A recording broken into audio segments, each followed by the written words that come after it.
സ്റ്റുഡൻസിന് വേണ്ടിയിട്ട് എല്ലാവർക്കും സ്വാഗതം.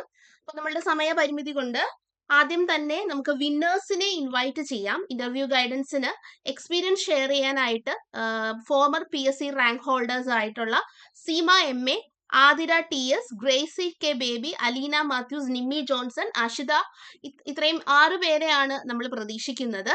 അപ്പൊ നമുക്ക് ആദ്യമേ തന്നെ ആതിര TSനെ നമുക്ക് സ്വാഗതം ചെയ്യാം. UPSA ആയിട്ട് വർക്ക് ചെയ്യാണ് ആതിര ടീച്ചർ. അപ്പൊ നമുക്ക് ടീച്ചറിനെ ആദ്യമായിട്ട് ക്ഷണിക്കാം. ഗൈഡൻസ് എങ്ങനെയാണ് ഇന്റർവ്യൂവിന് പ്രിപ്പയർ ചെയ്യേണ്ടത് എന്നീ കാര്യങ്ങൾക്കൊക്കെ ഒരു ഗൈഡൻസ് ആയിട്ട് ടീച്ചറിന്റെ ടോക്ക് നിങ്ങൾക്ക് യൂസ്ഫുൾ ആകുമെന്ന് പ്രതീക്ഷിക്കുന്നു.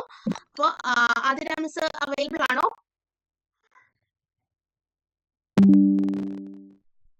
Hello, good evening everyone. കേൾക്കാം ആതിര, പറഞ്ഞു.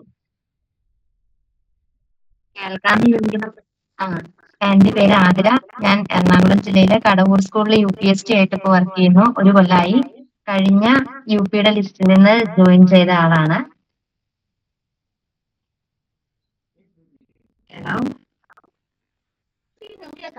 കേൾക്കുന്നുണ്ടെന്ന് കരുതുന്നു. UPSC എക്സാം അപ്പിയർ ചെയ്ത ലിസ്റ്റിൽ വന്ന സ്റ്റുഡൻസ് ആണ്. ഇന്റർവ്യൂ അറ്റൻഡ് ചെയ്യാനായിട്ട് റെഡി ആയിട്ടിരിക്കുന്ന സ്റ്റുഡൻസ് ആണ് എന്നറിയാം. അപ്പൊ ഒരു ഗൈഡൻസ് എന്നൊരു നിലയിലല്ല, പക്ഷെ എന്റെ ഒരു എക്സ്പീരിയൻസ് ഷെയർ ചെയ്യാനായിട്ട് ആഗ്രഹിക്കുകയാണ്. UPയുടെ ലിസ്റ്റിൽ ഉൾപ്പെട്ട എല്ലാവർക്കും ആദ്യമായിട്ട് കൺഗ്രാറ്റുലേഷൻസ്. നമ്മള് റിട്ടേൺ എക്സാമിന് എത്രത്തോളം ഹാർഡ് വർക്ക് ചെയ്തോ അതേപോലെ തന്നെ ഒരു ഇമ്പോർട്ടൻസ് ഇന്റർവ്യൂവിനും കൊടുക്കണം എന്നതാണ് ഫസ്റ്റ് പറയാനുള്ള ഒരു എക്സ്പീരിയൻസ്. കാരണം നമ്മൾ റിട്ടേൺ മാർക്കിൽ മേടിച്ച ആ മാർക്ക് ഇതോടൊപ്പം തന്നെ ഇന്റർവ്യൂവിന്റെ മാർക്കും കൂടെ കൂടുമ്പോഴാണ് നമ്മുടെ മെയിൻ റാങ്ക് ലിസ്റ്റ് വരിക. അപ്പോൾ ഇതിന്റെ മാർക്കിന് അത്രത്തോളം ഇമ്പോർട്ടൻസ് ഉണ്ട്. നമ്മുടെ ഒരു മാർക്ക് കുറഞ്ഞു പോയാൽ പോലും നമ്മുടെ റാങ്കിങ്ങിൽ വേരിയേഷൻ വരും. അപ്പോൾ ഇന്റർവ്യൂവും അതുപോലെ തന്നെ ഇമ്പോർട്ടന്റ് ആയിട്ട് കണ്ട് ഇതിലൊന്നും കാണാതെ പഠിക്കാനൊന്നുമില്ല, എന്നാൽ പോലും നമ്മളെ എല്ലാ കാര്യങ്ങളെക്കുറിച്ചൊരു ഒരു അവഗാഹം ഉണ്ടായിരിക്കുന്നത് നല്ലതാണെന്നാണ് എൻ്റെ ഒരു എക്സ്പീരിയൻസ്. കഴിഞ്ഞ ഇന്റർവ്യൂവിന് ഒരു 20 മാർക്കിന്റെ ഒരു ഇന്റർവ്യൂ സെഷൻ ആണ് ഉണ്ടായിരുന്നത്. നമുക്ക് ഒരു 14 വരെ റേഞ്ചിന്റെ മാർക്കായിരുന്നു കഴിഞ്ഞ UPയുടെ ഇന്റർവ്യൂവിലെ മാക്സിമം പോയിരുന്ന മാർക്ക്. അപ്പോ ഒരു അത്യാവശ്യം നന്നായിട്ട് ഏറ്റവും നന്നായി പെർഫോം ചെയ്താൽ നമുക്ക് 14 സ്കോർ നേടാം. അല്ലാന്നുണ്ടെങ്കിൽ ഒരു 13 സ്കോർ, 13 എന്നുള്ളൊരു മാർക്ക് ഏകദേശം ഓൾമോസ്റ്റ് കുറെ പേർക്ക് കിട്ടി. അത്രയും പെർഫോം ചെയ്യാൻ പറ്റാത്തവർക്കാണ് 11, 12 ആ റേഞ്ചിലേക്ക് പോയത്. പക്ഷെ എല്ലാവരും മേടിക്കുന്ന ആ ഒരു മാർക്കിൽ തന്നെ നമ്മുടെയും റേഞ്ചിൽ നിൽക്കാൻ ശ്രദ്ധിച്ചില്ലെങ്കിൽ നമ്മുടെ റാങ്ക് താഴെ പോകും. അപ്പൊ ഇന്റർവ്യൂ അതുപോലെ തന്നെ ശ്രദ്ധിക്കണം എന്നുള്ളതാണ് പറയാനുള്ളത്. നമ്മുടെ എല്ലാ സബ്ജക്റ്റും സൈക്കോളജിയിൽ നിന്ന് ക്വസ്റ്റ്യൻസ് ഉണ്ടായിരുന്നു. ഇന്റർവ്യൂ ബോർഡിലെ സൈക്കോളജി ക്വസ്റ്റ്യൻ ചെയ്യാനായിട്ട് മെമ്പർ ഉണ്ടായിരുന്നു. പിന്നെ നമ്മുടെ ജനറൽ അവയർനെസ്, കറണ്ട് അഫയേഴ്സിനെ കുറിച്ച് ക്വസ്റ്റ്യൻസ് വന്നിട്ടുണ്ടായിരുന്നു. പിന്നെ നമ്മുടെ സബ്ജക്ട് വെച്ചിട്ട് നമ്മുടെ സബ്ജക്ട് ഏതാണോ, നമ്മൾ PG അല്ലെങ്കിൽ നമ്മൾ ഡിഗ്രി ഏത് സബ്ജക്റ്റ് ആണോ, BEd ഏത് സബ്ജക്റ്റ് ആണോ, ഒരു സബ്ജക്ട് എക്സ്പേർട്ടും ഉണ്ടായിരുന്നു. അപ്പൊ ഈ 3 ഭാഗത്തു നിന്നും നല്ല രീതിയിൽ ക്വസ്റ്റ്യൻസ് അന്ന് വന്നിരുന്നു. സബ്ജക്ട് ബേസ്ഡ് ഒരു ഡെമോ ക്ലാസ് നമുക്ക് UP ആയതുകൊണ്ട് ഏത് സബ്ജക്ട് വേണമെങ്കിലും പ്രതീക്ഷിക്കാം. ഒരു ഡെമോ ക്ലാസ് നമ്മൾ ഇപ്പോൾ ഫിസിക്കൽ സയൻസ് ആണ് നമ്മുടെ സബ്ജക്റ്റ് എങ്കിൽ പോലും നമുക്ക് ചിലപ്പോൾ ഫിസിക്സോ കെമിസ്ട്രിയോ ആയിരിക്കില്ല ഡെമോ ക്ലാസ് പറയുക. അത് അവരുടെ ചോയ്സ് ആണ്. അവർക്ക് ഏത് വിഷയം വേണമെങ്കിലും, ചിലപ്പോൾ മാത്സ് ഒരു ഡെമോ ക്ലാസ് എടുക്കാൻ പറയാം, അല്ലെങ്കിൽ ചിലപ്പോൾ ഫിസിക്സ് പറയാം, കെമിസ്ട്രി പറയാം, ഏത് വിഷയം വേണമെങ്കിലും, ഇംഗ്ലീഷ് പറയാം, മലയാളം പറയാം. അത് അവരുടെ ചോയ്സ് ആയിട്ടാണ് അന്ന് മനസ്സിലാക്കാൻ കഴിഞ്ഞത്. ഞാൻ ഫിസിക്കൽ സയൻസ് ആണ്, എനിക്ക് കെമിസ്ട്രിയുടെ ഒരു ടോപ്പിക് തന്നെയാണ് അന്ന് കിട്ടിയത്. ബുദ്ധിമുട്ടുണ്ടായില്ല. പിന്നെ കറണ്ട് അഫയേഴ്സിൽ നിന്ന് ക്വസ്റ്റ്യൻസ് ഉണ്ടായി. സൈക്കോളജി ബേസ്ഡ് നമ്മുടെ വൈഗോട്സ്കിയുടെ സോൺ ഓഫ് പ്രോക്സിമൽ എല്ലാ പോർഷനിൽ നിന്നൊക്കെ ഒരു ക്വസ്റ്റ്യൻ ചോദിച്ചിട്ടുണ്ടായിരുന്നു. പിന്നെ അവര് മെയിൻ ആയിട്ട് ഫോക്കസ് ചെയ്തതെന്ന് അന്ന് തോന്നിയത് നമുക്ക് ഫില്ല് ചെയ്യാൻ ഒരു ബയോഡേറ്റ ഉണ്ടായിരുന്നു. നമ്മുടെ കാര്യങ്ങളെല്ലാം ഉൾക്കൊള്ളിക്കുന്ന ഒരു ബയോഡേറ്റ.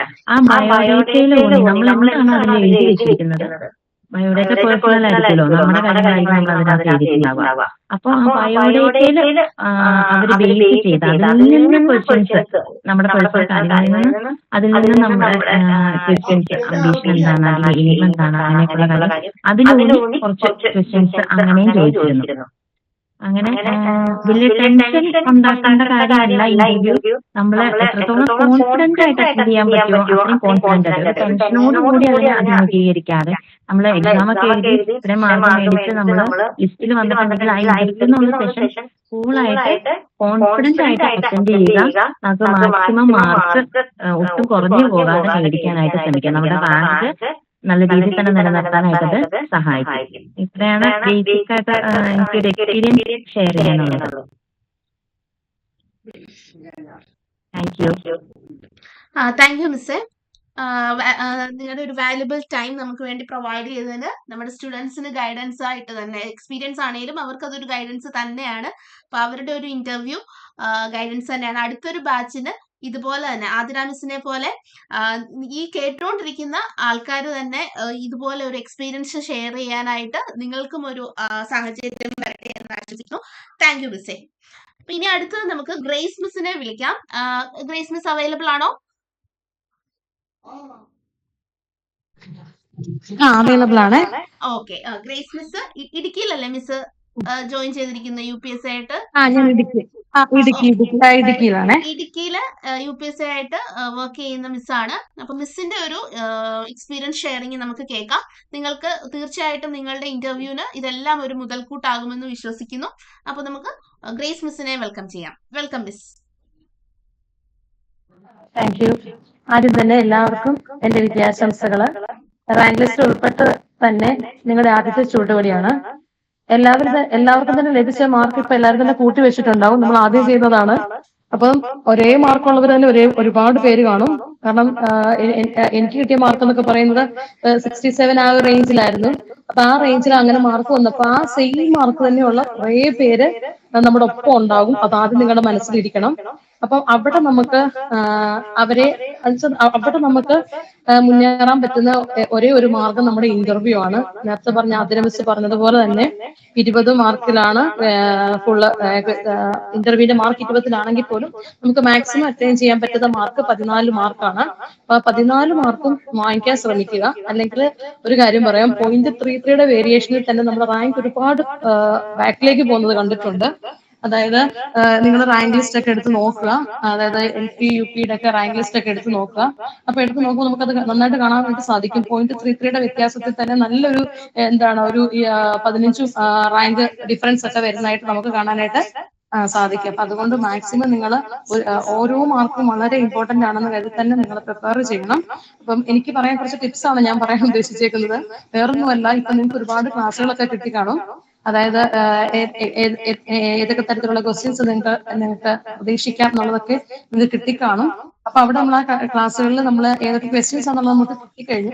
ഇനി നിങ്ങൾ ചെയ്യേണ്ടത് എങ്ങനെയാണെന്ന് വെച്ചാൽ, നിങ്ങൾ ഓരോ സമയങ്ങളും ഫ്രീ ആയിട്ടിരിക്കുന്ന സമയങ്ങളിലൊക്കെ നിങ്ങൾ മനസ്സിൽ ഇങ്ങനെ പ്ലാൻ ചെയ്യുക. അതെങ്ങനെ എക്സിക്യൂട്ട് ചെയ്യുന്നുള്ള കാര്യങ്ങൾ നിങ്ങൾ ഇങ്ങനെ പ്ലാൻ ചെയ്യുക. ഞാൻ അങ്ങനെ ചെയ്യാറുണ്ടായിരുന്നു. അവരിങ്ങനെ ചോദ്യം ചോദിക്കുമ്പോൾ ഞാൻ എങ്ങനെ അത് പറയണം എന്നുള്ളത് ഞാനിങ്ങനെ മനസ്സിൽ ഇങ്ങനെ കാണുമായിരുന്നു. അപ്പൊ അത് വളരെ ഹെൽപ്ഫുൾ ആയിരുന്നു. കാരണം എന്താണെന്ന് വെച്ചാൽ നമ്മൾ ഭയങ്കര ടെൻഷൻ ഫ്രീ ആകും ആ സമയത്ത്.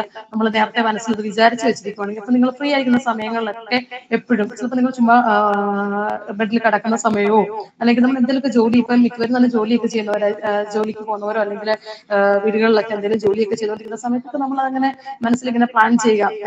അങ്ങനെ ഒരു ക്വസ്റ്റ്യൻ വന്നാൽ ഞാൻ എങ്ങനെയാണ് അതിനെ അപ്രോച്ച് ചെയ്യേണ്ടത്, അത് ഏത് രീതിയിൽ നമ്മൾ പറയണം എന്നുള്ളതൊക്കെ നമ്മൾ മനസ്സിലൊന്ന് കരുതിക്കൂട്ടി വെക്കുവാണെങ്കിൽ നമ്മൾ ആ ഒരു സമയത്ത് നമുക്ക് ടെൻഷൻ ഉണ്ടാവില്ല. പിന്നെ അതുപോലെ തന്നെ UP ആയതുകൊണ്ട് ഏത് സബ്ജക്റ്റിന് എവിടെ വേണം നമുക്ക് ക്വസ്റ്റ്യൻ ചോദിക്കാം. അപ്പോൾ SIRT ടെക്സ്റ്റ് ബുക്ക് നന്നായിട്ട് റെഫർ ചെയ്യുക. ഇപ്പം അന്ന് ഞങ്ങൾ കയറിയ കുറച്ച് ബാച്ചില് കുറെ പേര്, ഞാൻ ഫിസിക്കൽ സയൻസ് ആയിരുന്നു. അന്ന് എനിക്കെന്തോ ഭാഗ്യം ഉണ്ടായിരുന്നു. കാരണം എനിക്ക് ഫിസിക്സ് റിലേറ്റഡ് ആയിട്ടുള്ള ക്വസ്റ്റ്യൻ തന്നെയായിരുന്നു എനിക്ക് ചോദിച്ചത്. അപ്പൊ അത് നന്നായിട്ട് ക്ലാസ് എടുക്കാനൊക്കെ ആയിട്ട് പറ്റി. പക്ഷെ എനിക്ക് മുൻപേ കയറിയ ഫിസിക്സ് പഠിച്ചൊരു ടീച്ചറായിരുന്നു. ഒരു ടീച്ചറിനോട് ചോദിച്ചത് ജോഗ്രഫി ആയിരുന്നു. അപ്പൊ അങ്ങനെ നമുക്ക് നമ്മുടെ വിഷയം തന്നെ ആയിരിക്കുമല്ലോ ചോദിക്കുന്നത്. പിന്നെ കവിതകളൊക്കെ ആണെങ്കിലും നല്ല സ്ഫുടതയോടെ നല്ല ഉച്ചാരണം വേണം, അതൊക്കെ അവർ നോക്കുന്നുണ്ടായിരുന്നു. ഓരോരുത്തർ ഇങ്ങനെ നമുക്ക് മുൻപേ കയറിയവര് ഇങ്ങനെ പറഞ്ഞൊരു എക്സ്പീരിയൻസ് ആണ് ഞാൻ ഈ ഷെയർ ചെയ്യുന്നത്. അപ്പൊ അവരിങ്ങനെ കവിതകളൊക്കെ ആണെങ്കിലും അത് എഴുതിയതാര്, അദ്ദേഹത്തെ കുറിച്ചുള്ള കുറച്ച് വാക്കുകള്, വാചകങ്ങൾ ഇതെല്ലാം നമ്മൾ മനസ്സിൽ കണക്കാക്കി വേണം പോകാന്. അതുപോലെ കവിത ചൊല്ലിപ്പിക്കും. ഇംഗ്ലീഷൊക്കെ ആണെങ്കിലും ഇംഗ്ലീഷിൽ ഇതുപോലെ പോയമായിരുന്നു തോന്നുന്നു ചോദിച്ചതെന്ന് എനിക്ക് തോന്നുന്നേ. മലയാളത്തിലെ കവിത ഒരുപാട് പേരെ കൊണ്ട് ചൊല്ലിച്ചതായിട്ട് ഓർക്കുന്നുണ്ട്. പിന്നെ അതുപോലെ പിന്നെ നമ്മുടെ സബ്ജക്ട് നോളജ് അല്ല അവരവിടെ മാർക്കിടാനിരിക്കുന്നത്. ശരിക്കും നമ്മുടെ സബ്ജക്ട് നോളജ് ഏകദേശം നമ്മൾ എത്രത്തോളം നമ്മൾ പ്രിപ്പയർഡ് ആണെന്നുള്ളതെല്ലാം നമ്മുടെ റിട്ടൺ ടെസ്റ്റിൽ കഴിഞ്ഞു. ഇനി നമ്മുടെ കോൺഫിഡൻസ് ലെവൽ അങ്ങനെയുള്ള കാര്യങ്ങളൊക്കെയാണ് അവർ ചെക്ക് ചെയ്യുന്നത്. അപ്പൊ നമ്മളവിടെ പോയിട്ട് പാനിക് ആവേണ്ട കാര്യമൊന്നും, ടെൻഷനോ അങ്ങനെയൊന്നും അടിക്കേണ്ട കാര്യമൊന്നുമില്ല. നമുക്ക് എന്തായാലും ടെൻഷൻ ഉണ്ടാവും. കാരണം ഇന്റർവ്യൂവിന് നമ്മൾ ഫേസ് ചെയ്യാൻ പോകുമ്പോൾ ആദ്യം പോകുമ്പോൾ നമുക്ക് ഭയങ്കര ടെൻഷൻ ആയിരിക്കും. അപ്പൊ നമ്മളവിടെ ചെന്നിരിക്കുമ്പോഴൊക്കെ നമുക്ക് നല്ല ടെൻഷനാണ്. പക്ഷെ നമ്മൾ അവിടെ കയറി കഴിയുമ്പോൾ നമ്മൾ വളരെ ഫ്രീ ആകും. പിന്നെ അവിടെ ഇരിക്കുന്നവർ അത്ര വലിയ ഭീകരന്മാരൊന്നുമല്ല. അവരൊക്കെ ഭയങ്കര എന്താണ് നമ്മളോട് വളരെ എന്നോടൊക്കെ ചോദിച്ചത് ഭയങ്കര ഫ്രണ്ട്ലി ആയിട്ടാണ് ചോദിച്ചത്. എനിക്ക് അങ്ങനെ ഒരു ടെൻഷൻ ഉണ്ടായിരുന്നില്ല. അവിടെ കയറുന്നതും വരെയുള്ള ടെൻഷനാണ്. ചെന്ന് അവിടെ ഇരുന്ന് കഴിഞ്ഞപ്പോൾ തന്നെ നമ്മൾ കൂളായി. അവരും ആ രീതിയിൽ തന്നെയാണ് അപ്രോച്ച് ചെയ്യുന്നത് നമ്മളോടും. അപ്പൊ ആ രീതിയിൽ നിങ്ങൾ മുന്നോട്ട് പോവുക, നന്നായിട്ട് പ്രിപ്പയർ ചെയ്യുക. ഓരോ നമുക്ക് കിട്ടുന്ന ഓരോരോ ഇൻഫർമേഷൻസും വളരെ ഇമ്പോർട്ടന്റ് ആണെന്ന് കരുതി തന്നെ പഠിക്കുക. അപ്പൊ അതുപോലെ തന്നെ എപ്പോഴും അവിടെ നമ്മൾ ക്ലാസ് എടുക്കുമ്പോൾ ഒരു കാര്യം ശ്രദ്ധിക്കേണ്ടത്, എപ്പോഴും മറ്റേ ലേണിംഗ് ബൈ ഡൂയിങ്, അത് ശരിക്കും പറഞ്ഞാൽ അതാണ് അവർ ഉദ്ദേശിക്കുന്നത്. അതായത് ഇപ്പൊ സയൻസ് ആയിട്ട് റിലേറ്റഡ് ആയിട്ടുള്ള ഇതൊക്കെ ആണെങ്കിൽ എന്നോട് ചോദിച്ചത് ഇതായിരുന്നു, CFL ബൾബും മറ്റേ ഫിലമെന്റ് ബൾബും തമ്മിലുള്ള ഒരു ഡിഫറൻസ് കുട്ടിക്ക് എങ്ങനെ പറഞ്ഞു കൊടുക്കാൻ പറ്റുന്നുള്ളൊരു ഇതായിരുന്നു. അത് ക്ലാസ് എടുത്ത് കൊടുക്കാനാണ് പറഞ്ഞത്. അപ്പൊ ഞാൻ ക്ലാസ് എല്ലാം കൊടുത്തു കഴിഞ്ഞപ്പോഴത്തേന് അവിടുത്തെ ഒരു സാർ ഒരു സജഷൻ പോലെ എന്നോട് പറഞ്ഞായിരുന്നു. അതായത് ആ രണ്ട് ബൾബും ടീച്ചറിന്റെ കയ്യിലുണ്ടെന്ന് കരുതി ടീച്ചർ ക്ലാസ് എടുത്തിരുന്നെങ്കിൽ കുറച്ചും കൂടെ അത് ബെറ്റർ ആയനെ എന്നുള്ളൊരു സജഷൻ പോലെ എന്നോട് ഇങ്ങോട്ട് പറഞ്ഞപ്പോൾ ഞാനത് സോറി സാറേ, ഞാൻ അപ്പൊ അതത്ര ഓർത്തില്ല. അപ്പൊ ഞാനൊരു താങ്ക്സ് ഒക്കെ പറഞ്ഞു. അപ്പൊ നമ്മൾ അവിടെ എപ്പോഴും പൊളൈറ്റ് ആയിട്ട് നിൽക്കാനൊക്കെ ശ്രമിക്കുക. ചിലപ്പോൾ നമ്മളോട് ചിലപ്പോൾ നമുക്ക് അവർ പറയുന്ന കാര്യങ്ങളോട് നമുക്ക് ചിലപ്പോൾ പൂർണ്ണമായിട്ട് നമുക്ക് അത് അക്സെപ്റ്റ് ചെയ്യാൻ പറ്റാത്ത കാര്യങ്ങളൊക്കെ അവർ നമ്മളോട് പറയും. പക്ഷെ അതൊക്കെ നമ്മൾ വളരെ പൊളൈറ്റ് ആയിട്ട് തന്നെ എടുക്കുക. അവരെ ദേഷ്യം പിടിപ്പിക്കാതെ, അല്ലെങ്കിൽ എനിക്ക് ആ അഭിപ്രായത്തോട് എനിക്ക് യോജിപ്പില്ലാത്ത കാര്യങ്ങൾക്ക് നമുക്ക് യോജിപ്പില്ല എന്ന് തന്നെ പറയാം. പക്ഷെ അതൊക്കെ വളരെ പൊളൈറ്റ് ആയിട്ടിരിക്കണം. അവരെ മാക്സിമം നല്ല ശ്രദ്ധിച്ച് തന്നെ നിർത്തുക. അപ്പൊ അങ്ങനെ ആ സാർ ഇങ്ങനെ സജഷൻസ് പറഞ്ഞു. അപ്പൊ നമ്മള് സയൻസ് ആയിട്ട് ബന്ധപ്പെട്ട കാര്യങ്ങൾ എടുക്കുന്ന സമയത്ത് നമ്മൾ നമ്മുടെ അതായത് കുട്ടികളെ കുറച്ചും കൂടെ മനസ്സിലാക്കുന്ന രീതി നമ്മുടെ കയ്യിൽ ആ വസ്തുക്കൾ ഉണ്ടെന്ന് കരുതത്തില്ല. കാരണം നമുക്ക് ഏതാ ടോപ്പിക് എന്ന് പറയാൻ പറ്റത്തില്ലാത്തതുകൊണ്ട് നമുക്കത് മുൻകൂട്ടി കൊണ്ടുപോകാൻ പറ്റില്ല. പക്ഷെ നമ്മുടെ കയ്യിൽ ഉണ്ടെന്നുള്ളൊരു രീതിയിൽ തന്നെ നിങ്ങളത് ക്ലാസ് എടുക്കുന്ന സമയത്ത് അത് ശ്രദ്ധിക്കണം.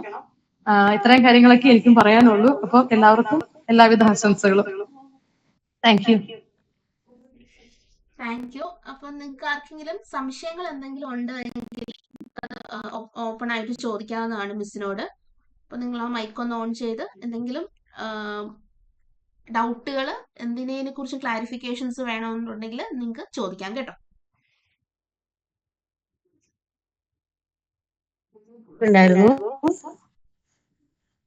ഐശ്വര്യ കേൾക്കാം, ചോദിച്ചോളൂ. മാം, അതായത് നമ്മൾക്ക് അവര് പറയുന്ന ടോപ്പിക് ആയിരിക്കും ക്ലാസ് എടുക്കാൻ പറയാ, അതോ ഇന്ന സബ്ജക്റ്റിൽ ഏതെങ്കിലും ഒരു ടോപ്പിക് എടുക്കാനായിരിക്കും പറയാ? അല്ലല്ല, അവര് നമ്മളോട് പറയും ഏത് ടോപ്പിക് എടുക്കേണ്ടതെന്ന് പോലും അവരായിരിക്കും പറയുന്നത്. അപ്പൊ ഇതിപ്പോ നമ്മൾ സോഷ്യൽ സയൻസ് ആണ് പഠിക്കുന്ന നമ്മുടെ സബ്ജക്റ്റ് എങ്കിൽ പോലും നമ്മളോട് ചിലപ്പോൾ സയൻസ് ആയിരിക്കാം ചോദിക്കുന്നത്. അപ്പൊ നമ്മൾ എല്ലാ വിഷയങ്ങളെ കുറിച്ചും നമ്മൾ ആധികാരികമായിട്ട് നമുക്ക് അറിയണം എന്നുണ്ട്. അതായത് ഒരു 10th ലെവൽ മാം, എന്റെ സബ്ജക്ട് മാത്സ് ആണ്. അപ്പം മലയാളത്തിൽ ഇപ്പൊ ഉള്ള കവിതകളെല്ലാം എല്ലാ ക്ലാസ്സിന്റെയും നമ്മൾ പഠിച്ചു വെച്ചിട്ടുണ്ടാവണം, 5, 6, 7 ക്ലാസ്സിന്റെ? അങ്ങനെ എല്ലാം ഒന്നും പഠിക്കണ്ട. അവർ ചോദിക്കും മലയാളത്തിന്റെ ഏതെങ്കിലും ഒരു കവിത ചൊല്ലാനേ പറയുള്ളൂ, ഏതെങ്കിലും ഒരു കവിത. പക്ഷെ നമ്മൾ ആ പഠിച്ചുകൊണ്ട് പോകുന്ന കവിതയെ പറ്റി നല്ലൊരു ധാരണ ഉണ്ടായിരിക്കണം. അപ്പൊ അവിടെ സ്ഫുടത നോക്കും. പിന്നെ അതുപോലെ ഈ വായനാശീലം, ഹോബി വെക്കുന്നവർ പ്രത്യേകം ശ്രദ്ധിക്കണം. വായനാശീലം വെച്ചിട്ടുണ്ടെങ്കിൽ നന്നായിട്ട് അവർ ക്വസ്റ്റ്യൻ ചോദിക്കും. അങ്ങനെ ഒരു ശീലമുള്ളവർ മാത്രമേ അത് വെക്കാവുള്ളൂ. കാരണം അവർ ബുക്സിനെ പറ്റിയൊക്കെ അവിടെ ഇരിക്കുന്നവരിലും എനിക്കൊന്ന് മെജോറിറ്റി ആൾക്കാരും നമുക്കൊരു വായനാശീലം, ഒരു അധ്യാപകനാകുമ്പോൾ വായനാശീലം വേണമല്ലോ എന്ന് കരുതി മിക്കവരും തന്നെ വായനാശീലം വെക്കും. അതുണ്ടെങ്കിൽ മാത്രമേ അങ്ങനെ വെക്കാവുള്ളൂ. അല്ലെങ്കിൽ നമുക്ക് നമ്മുടെ ഹോബി വളരെ സിൻസിയർ ആയിട്ട് തന്നെ നമ്മൾ എഴുതുക കേട്ടോ, വെക്കുക കേട്ടോ. ഹലോ മാം, പിന്നെയുണ്ടല്ലോ ഈ ഹോബീസിൽ നമുക്ക് കുറച്ചുകൂടി സേഫ് ആയിട്ട് വെക്കാൻ പറ്റിയ ഹോബീസ് എന്താ? മീൻസ് ക്വസ്റ്റ്യൻസ് കുറച്ച് എക്സ്പെക്ട് ചെയ്യാവുന്നതെന്ന് എന്തെങ്കിലും ഐഡിയ ഉണ്ടോ? സത്യം പറയുന്നത് നമ്മൾ എന്തിനാണോ നമ്മുടെ ഹോബി ശരിക്കും എന്താണോ അത് വെക്കുന്നതായിരിക്കും ഏറ്റവും നല്ലത്. അതായത് ഞാൻ ഞാൻ ഇങ്ങനെ ഡ്രോയിങ്ങും പെയിന്റിങ്ങും ഒക്കെ എനിക്ക് ഭയങ്കര ഇഷ്ടമായിരുന്നു. അപ്പൊ ഞാൻ അതാണ് വെച്ചത്. പക്ഷെ അവരെന്നോട് അതിനെപ്പറ്റി അങ്ങനെ കാര്യമായിട്ട് ക്വസ്റ്റ്യൻസ് ഒന്നും തന്നെ ചോദിച്ചില്ല. ഞാൻ അതാ വെച്ചത്. കാരണം നമുക്ക് എന്താണോ ഇപ്പൊ നമ്മുടെ ഹോബി എന്താണ്, ചിലവരൊക്കെ ഗാർഡനിങ്ങും അങ്ങനെയുള്ള കാര്യങ്ങളൊക്കെ വെക്കാറുണ്ട്. പക്ഷെ ആ ഗാർഡനിങ് ഒക്കെ പറയുമ്പോഴത്തേന് ചിലവരെന്നൊക്കെ പറയുമ്പോൾ അതിന്റെ അകത്ത് വളങ്ങളെ കുറിച്ചും മണ്ണിനെ കുറിച്ചും ഒക്കെ ചോദിച്ചവർ, അങ്ങനെയുള്ളവരോടൊക്കെ ക്വസ്റ്റ്യൻ ചോദിച്ചായിട്ട് കണ്ടിട്ടുണ്ട്. അപ്പൊ ഹോബി വെക്കുമ്പോൾ അത് പ്രത്യേകം ഒന്ന് ശ്രദ്ധിക്കണേ. അതായത് നമ്മുടെ ശരിക്കും എന്താണോ ഹോബി അത് തന്നെ വെക്കാൻ ശ്രമിക്കുക.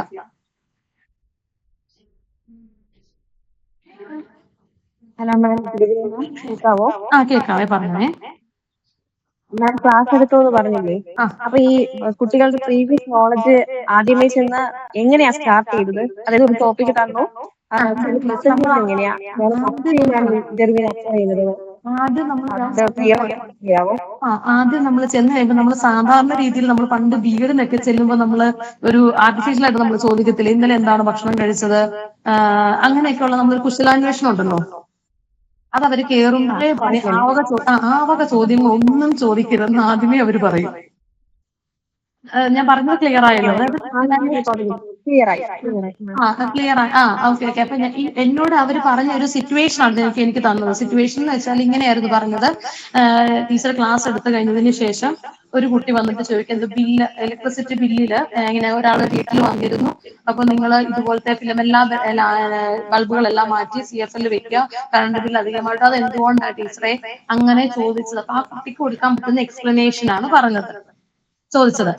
അപ്പൊ അങ്ങനെ വന്നു കഴിഞ്ഞപ്പോ ഞാൻ ആദ്യം ശരിക്കും എനിക്ക് ഓർമ്മ കിട്ടുന്നില്ല, ആ സമയമായതുകൊണ്ട് നമ്മൾ ആ ഒരു സമയത്തിനനുസരിച്ച് ചെയ്യുക എന്നുള്ളതായിരുന്നു. അപ്പൊ ആദ്യം കുട്ടി ഇങ്ങനെ ഡൗട്ട് ചോദിച്ചതുമായിട്ട് ബന്ധപ്പെട്ടായിരുന്നു സ്റ്റാർട്ടിങ് വന്നത്. അപ്പൊ ഞാൻ ഇങ്ങനെ കുട്ടിയോട് പറഞ്ഞു, നമ്മൾ നേരത്തെ ക്ലാസ്സിൽ നമ്മൾ പഠിച്ചിട്ടുണ്ടായിരുന്നല്ലോ, ഊർജ്ജത്തെ ഒരു രൂപത്തിൽ നിന്ന് മറ്റൊരു രൂപത്തിലേക്ക് മാറ്റാൻ പറ്റുന്ന കാര്യത്തെ പറ്റിയായിരുന്നു ഞാൻ ആദ്യം ഇൻട്രൊഡക്ഷൻ ആയിട്ട് ഇട്ട് കൊടുത്തത് കുട്ടിയിലേക്ക്. അപ്പൊ ആ കുട്ടിയോട് തന്നെ ചോദിക്കുന്നതായിട്ട് ഇങ്ങനെ ചോദിച്ചു. അപ്പൊ നമ്മള് ഓരോ ഊർജ്ജമാറ്റങ്ങളുണ്ടല്ലോ, ഇപ്പൊ ബൾബ് ഇടുമ്പോൾ അത് അവിടെ ഊർജ്ജമാറ്റം എന്തൊക്കെയാണെന്നുള്ളതൊക്കെ ഇങ്ങനെ ചോദിച്ചു. അപ്പൊ അവരും നമ്മളോട് ഉത്തരം ഒന്നും പറയുകയില്ല, നമ്മൾ തന്നെ ശരിയാണ്, വൈദ്യുതോർജ്ജം പ്രകാശോർജ്ജമായിട്ട് മാറുന്നു അല്ലേ, പ്രകാശോർജ്ജം മാത്രമാണോ മാറുന്നത്, അങ്ങനെ ഊർജ്ജമാറ്റത്തെ കുറിച്ച് തുടങ്ങിയാണ് ഞാൻ അവിടെ ക്ലാസ് എടുത്തത്. കാരണം അവർ ആദ്യമേ പറയും നമ്മളോട് ഇങ്ങനെ മറ്റു തരത്തിലുള്ള കുശലാന്വേഷണം ഒന്നും പാടില്ല എന്ന് പറയും. അപ്പൊ അതുകൊണ്ട് ഞാൻ ഊർജ്ജമാറ്റത്തെ പറ്റി പറഞ്ഞിട്ട് പിന്നെ ടോപ്പിക്കിലേക്ക് പോകുമായിരുന്നു. Okay ma'am, thank you. വേറെ ഇതുപോലത്തെ ഡൗട്ട്സ് ഉണ്ടെങ്കിൽ ചോദിക്കണേ, ഇത് വളരെ യൂസ്ഫുൾ ആയിരിക്കും നിങ്ങൾക്ക്. അപ്പം ആരും ഹെസിറ്റേഷൻ വിചാരിക്കേണ്ട, കൃത്യമായിട്ട് ചോദിക്കുക, നിങ്ങൾക്ക് നല്ലൊരു ഐഡിയ കിട്ടും. അതുകൊണ്ട് എല്ലാവരും തന്നെ ഈ ഒരു ഇന്ററാക്ഷൻ മാക്സിമം യൂട്ടിലൈസ് ചെയ്യുക കേട്ടോ.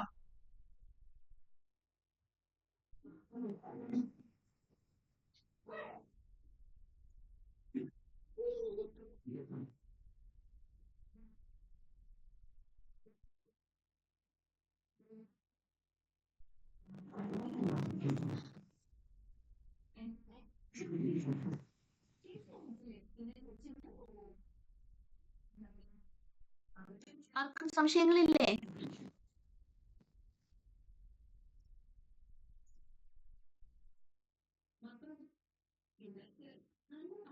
ഒരു കാര്യം കൂട്ടിച്ചേർത്തോട്ടെ, ഇന്റർവ്യൂവിന് നമ്മള് ഇരിക്കുന്ന പോസ്റ്റർ നല്ലോണം ശ്രദ്ധിച്ചിരിക്കുക, കോൺഫിഡന്റ് ആയിട്ടിരിക്കാൻ ശ്രദ്ധിക്കുക.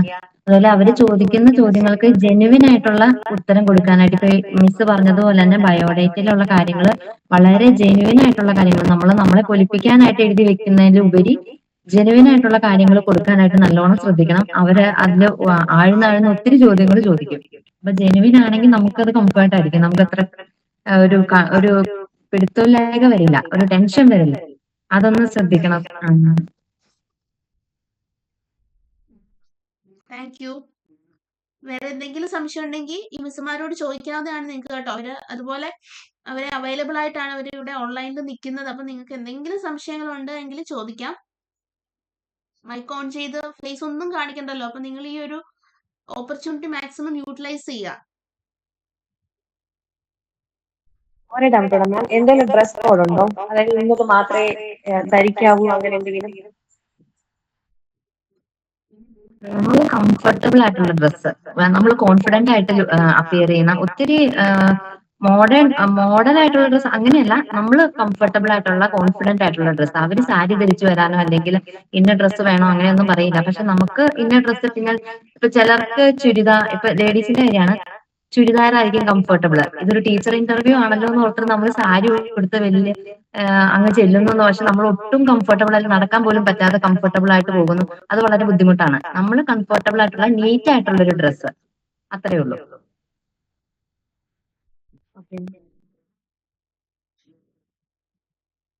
മാം ഈ പേഴ്സണൽ എന്ന് പറയുമ്പോൾ നമ്മുടെ ഫാമിലി ഡീറ്റെയിൽസ് ഒക്കെ ചോദിക്കുവോ?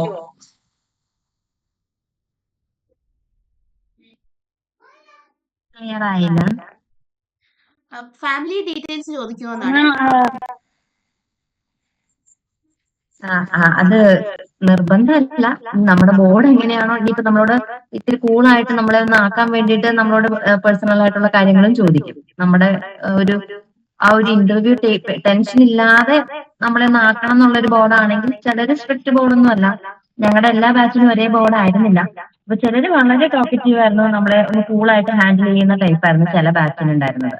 ചിലര് കംപ്ലീറ്റ്ലി പ്രൊഫഷണൽ ടൈപ്പുള്ള ഇന്റർവ്യൂ തന്നെയായിരുന്നു എന്നാണ് പറഞ്ഞു കേട്ടത്. എനിക്ക് ഗ്രേസി മിസ്സിനോടും ആതിര മിസ്സിനോടും ഒരു കാര്യം ചോദിക്കാനുണ്ട്. അപ്പൊ നിങ്ങൾ ഇന്റർവ്യൂ അറ്റൻഡ് ചെയ്തിട്ട് അധികം സമയം ആയില്ലല്ലോ.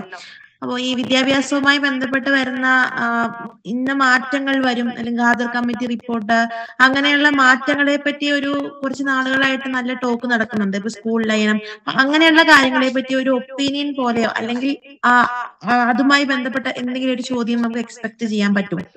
ചാൻസ് ഉണ്ട് ചോദിക്കാൻ. നിങ്ങൾക്ക് ചോദിച്ചിട്ടുണ്ടോ? ചോദിക്കാൻ ചാൻസ് ഉണ്ട്.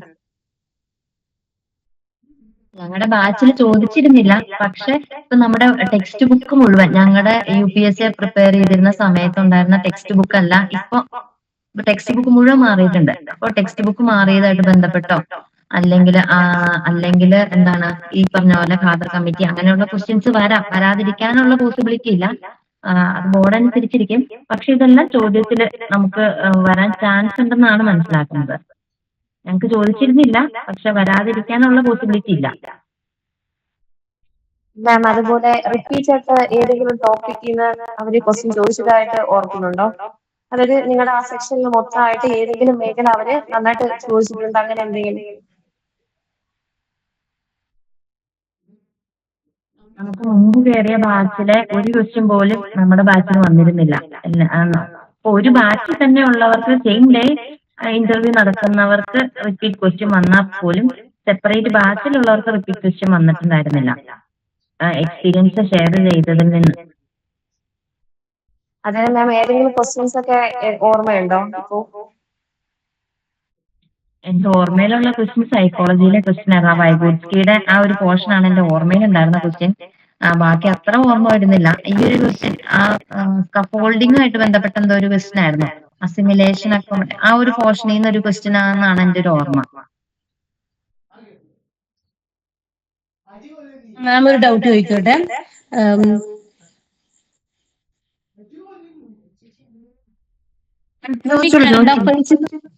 ഈ കറണ്ട് അഫയേഴ്സിൽ നിന്ന് ക്വസ്റ്റ്യൻസ് ചോദിക്കുമ്പോൾ ഡിസ്ക്രിപ്റ്റീവ് ആയിരിക്കും, ഒബ്ജക്റ്റീവ് ആയിരിക്കും? അതായത് നമ്മുടെ ഇതിനെക്കുറിച്ച് നമ്മുടെ അഭിപ്രായം എന്താണ്, ആ രീതിയിൽ നമ്മൾ ഒരുപാട് ഡീറ്റെയിൽ ആയിട്ട് അതിനെക്കുറിച്ച് അതിൽ ശ്രദ്ധിക്കുന്നുണ്ടോ എന്നുള്ള രീതിയിലായിരിക്കും? അതോ ജസ്റ്റ് ഇപ്പൊ നടക്കുന്ന 2-3 ക്വസ്റ്റ്യൻസ് ഇങ്ങനെ റാൻഡം ആയിട്ട് ചോദിക്കത്തേ ഉള്ളൂ?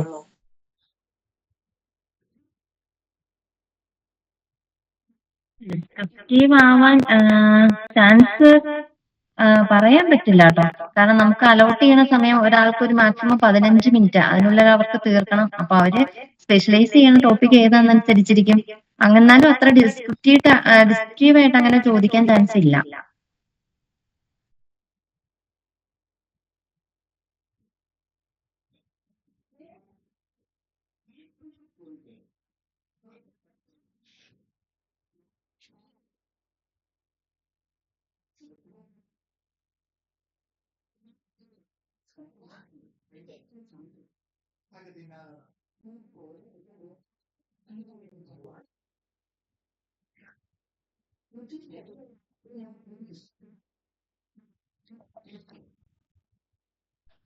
മാം ഒരു കാര്യം കൂടെ, നിങ്ങളിപ്പോ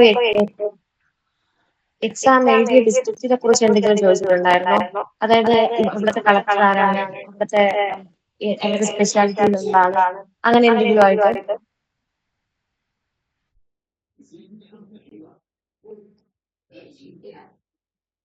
ചോദിച്ചിരുന്നില്ല കേട്ടോ.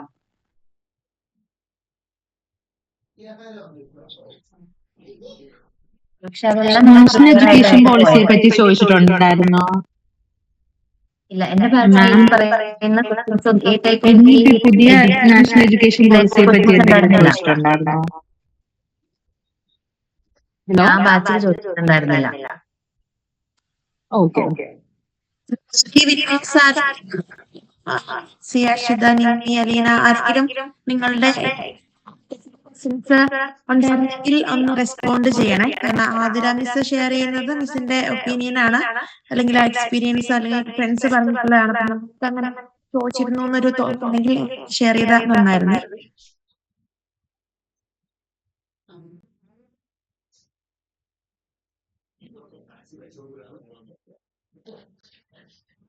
അടുത്തത് അലീനയെ നമുക്ക് ഇൻവൈറ്റ് ചെയ്യാം. അലീന അവൈലബിൾ ആണോ? HSST വിന്നർ ആണ് നമ്മുടെ.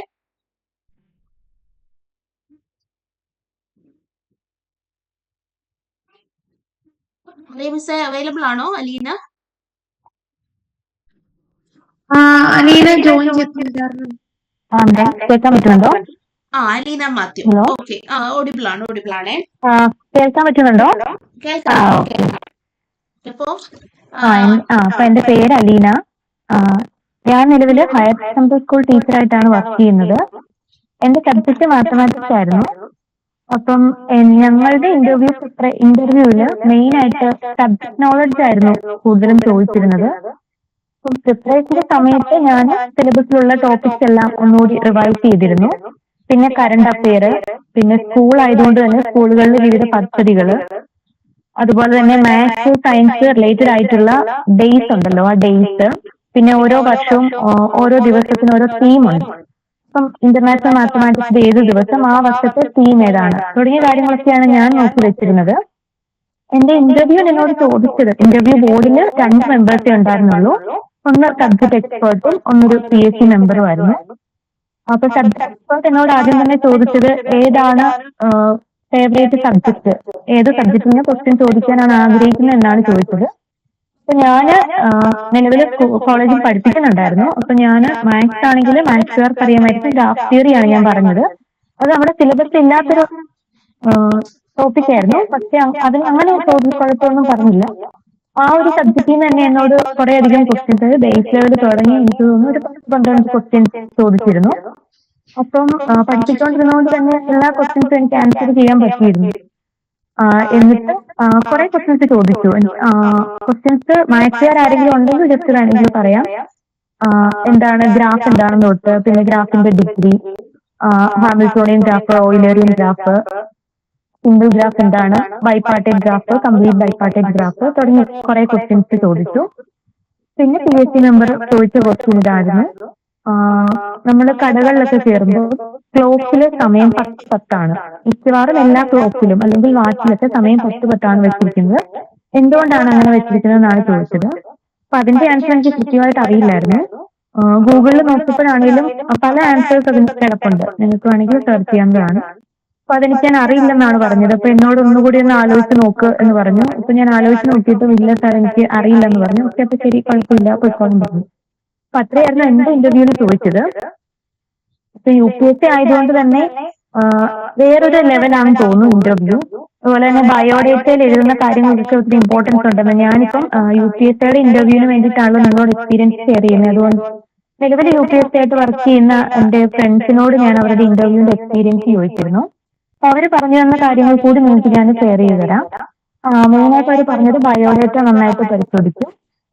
അതിൽ നമ്മൾ എഴുതിയിരിക്കുന്ന കാര്യങ്ങൾ റിലേറ്റഡ് ആയിട്ടുള്ള ക്വസ്റ്റ്യൻസ് ചോദിക്കും. പിന്നെ നമ്മുടെ സബ്ജക്റ്റിൽ നിന്ന് ക്വസ്റ്റ്യൻസ് ചോദിച്ചിട്ട് അല്ലെങ്കിൽ ടോപ്പിക്സ് തന്നിട്ട് എക്സാമ്പിൾ വെച്ചിട്ട് എങ്ങനെ കുട്ടികൾക്ക് അത് ഇൻട്രൊഡ്യൂസ് ചെയ്യാം എന്ന് ചോദിച്ചിരുന്നു. പിന്നെ മെയിൻ ആയിട്ട് നോക്കേണ്ടത് ടീച്ചർ പറഞ്ഞു തന്നതാണ്, സ്കൂളുകളിലുള്ള സർക്കാരിന്റെ വിവിധ പദ്ധതികളുണ്ട്. ആ ടീച്ചറിനോട് ചോദിച്ച ക്വസ്റ്റ്യൻ ഇതാണ്, ജൈവ വൈവിധ്യ ഉദ്യാനത്തെക്കുറിച്ച് എക്സ്പ്ലെയിൻ ചെയ്യാനായിട്ട്. അതുപോലെ തന്നെ പല പദ്ധതികളുണ്ട്. ഇപ്പം മലയാളത്തിലാണെങ്കിൽ മധുരം മലയാളം, ഹിന്ദിയിലാണെങ്കിൽ സുരുളി ഹിന്ദി, അങ്ങനെ പല പദ്ധതികളുണ്ട് UP ഹൈസ്കൂളിലൊക്കെ. അപ്പൊ പദ്ധതികളൊക്കെ നോക്കി വെക്കുക.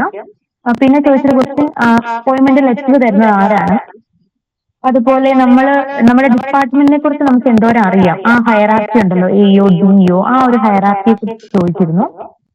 പിന്നെ UP സ്കൂൾ ആയതുകൊണ്ട് തന്നെ എല്ലാ സബ്ജക്റ്റുകളും നമ്മൾ പഠിപ്പിക്കേണ്ടതുണ്ട്. അപ്പൊ നമ്മുടെ സബ്ജക്ട് അല്ലാത്ത വേറൊരു സബ്ജക്ട് നമ്മൾ അതിൽ നിന്ന് ക്ലാസ് എടുത്ത് കാണിക്കാൻ ടീച്ചേഴ്സിനോട് ചോദിച്ചിരുന്നു.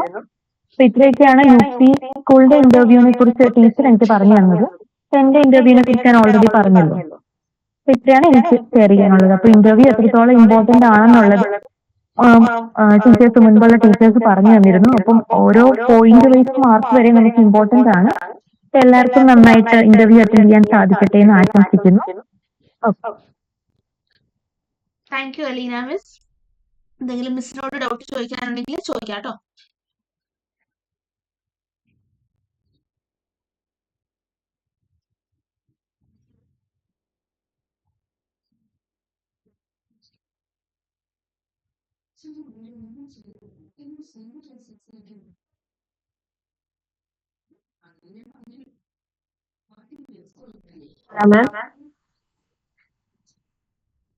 ഹലോ, ചോദിച്ചോ സ്മിത.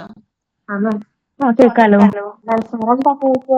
ഏതൊക്കെ സെക്ഷനിൽ നിന്ന് കവർ ചെയ്തെന്ന് പറഞ്ഞുതരാമോ? അതായത് ഇപ്പൊ ഞാനിപ്പം 2023 ഞാൻ ഇന്റർവ്യൂ അറ്റൻഡ് ചെയ്തത്. അന്നേരം ആ സമയത്തുണ്ടായിരുന്ന സയൻസ് റിലേറ്റഡ്, മാത്സ് റിലേറ്റഡ് ആയിട്ടുള്ളതൊക്കെ ഞാൻ സ്പെസിഫൈ ചെയ്ത് നോക്കിയിരുന്നു. പിന്നെ ആ സമയത്ത് നിലവിൽ നടന്നുകൊണ്ടിരിക്കുന്ന കാര്യങ്ങളെ കുറിച്ചൊക്കെയുള്ളൊരു അവബോധം ആക്കി വെച്ചു. പക്ഷെ അതിൽ നമ്മൾ ചോദിച്ചിരുന്നില്ല. ഞങ്ങളുടെ കൂടെ കയറി ആരോടും തന്നെ കറണ്ട് അഫയേഴ്സിനുള്ള ക്വസ്റ്റ്യൻസ് ഒന്നും ഉണ്ടായിരുന്നതായിട്ട് ഞാൻ ഓർക്കുന്നില്ല. എല്ലാവരോടും സബ്ജക്റ്റീവ് തന്നെയാണ് ക്വസ്റ്റ്യൻ ചോദിച്ചത്. ചിലരോട് ഫേവറേറ്റ് സബ്ജക്ട് ചോദിച്ചു, ബാക്കിയുള്ളവരോട് നമുക്ക് സിലബസിലുള്ള പല പേപ്പറുകളുണ്ടല്ലോ, അതിൽ നിന്നൊക്കെ ക്വസ്റ്റ്യൻസ് ചോദിച്ചിരുന്നു.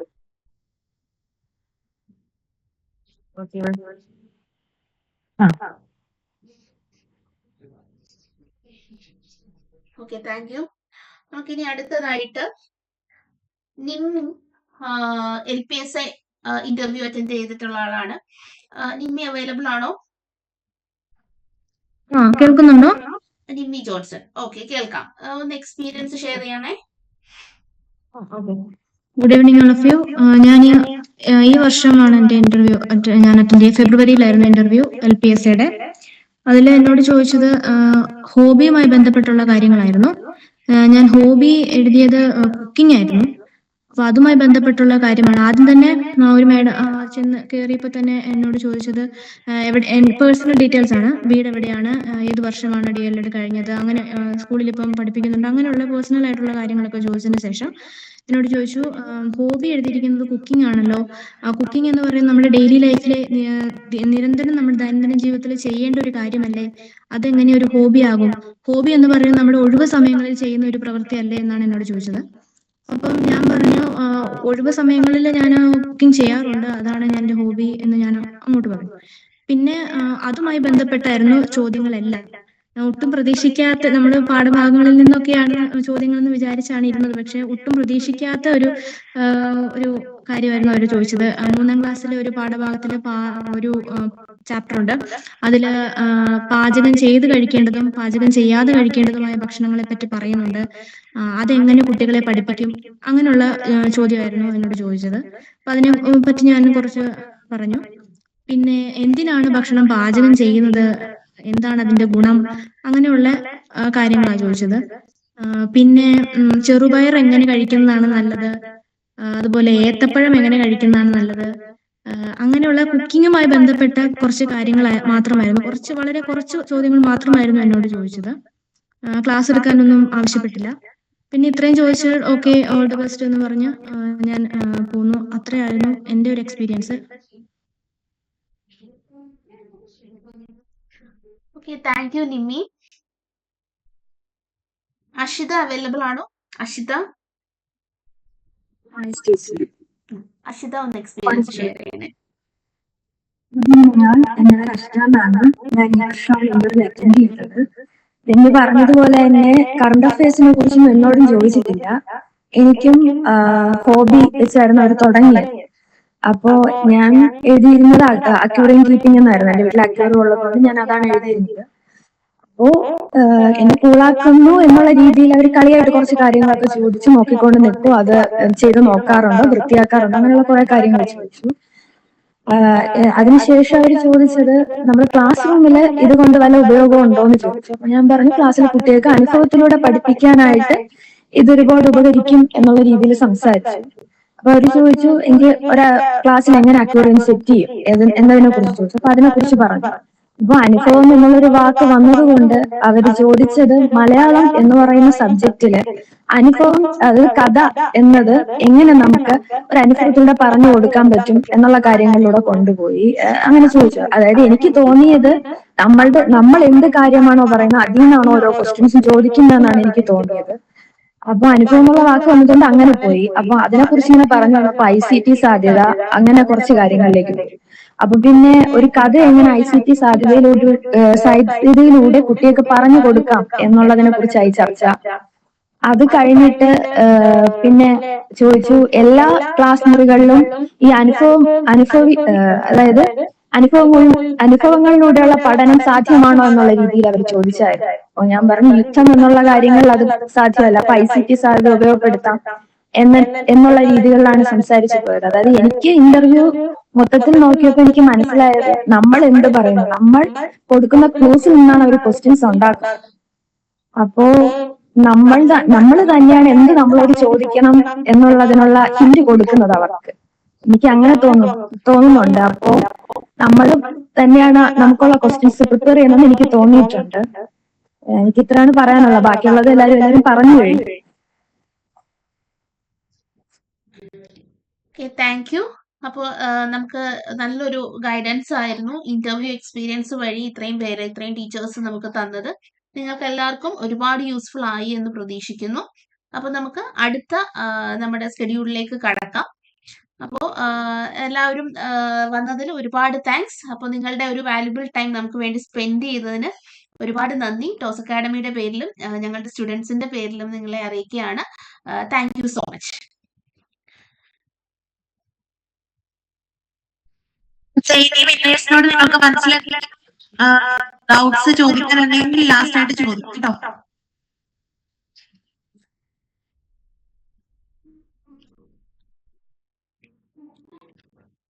ഡൗട്ട് എന്തെങ്കിലും ഉണ്ടെങ്കിൽ ചോദിക്കാം കേട്ടോ.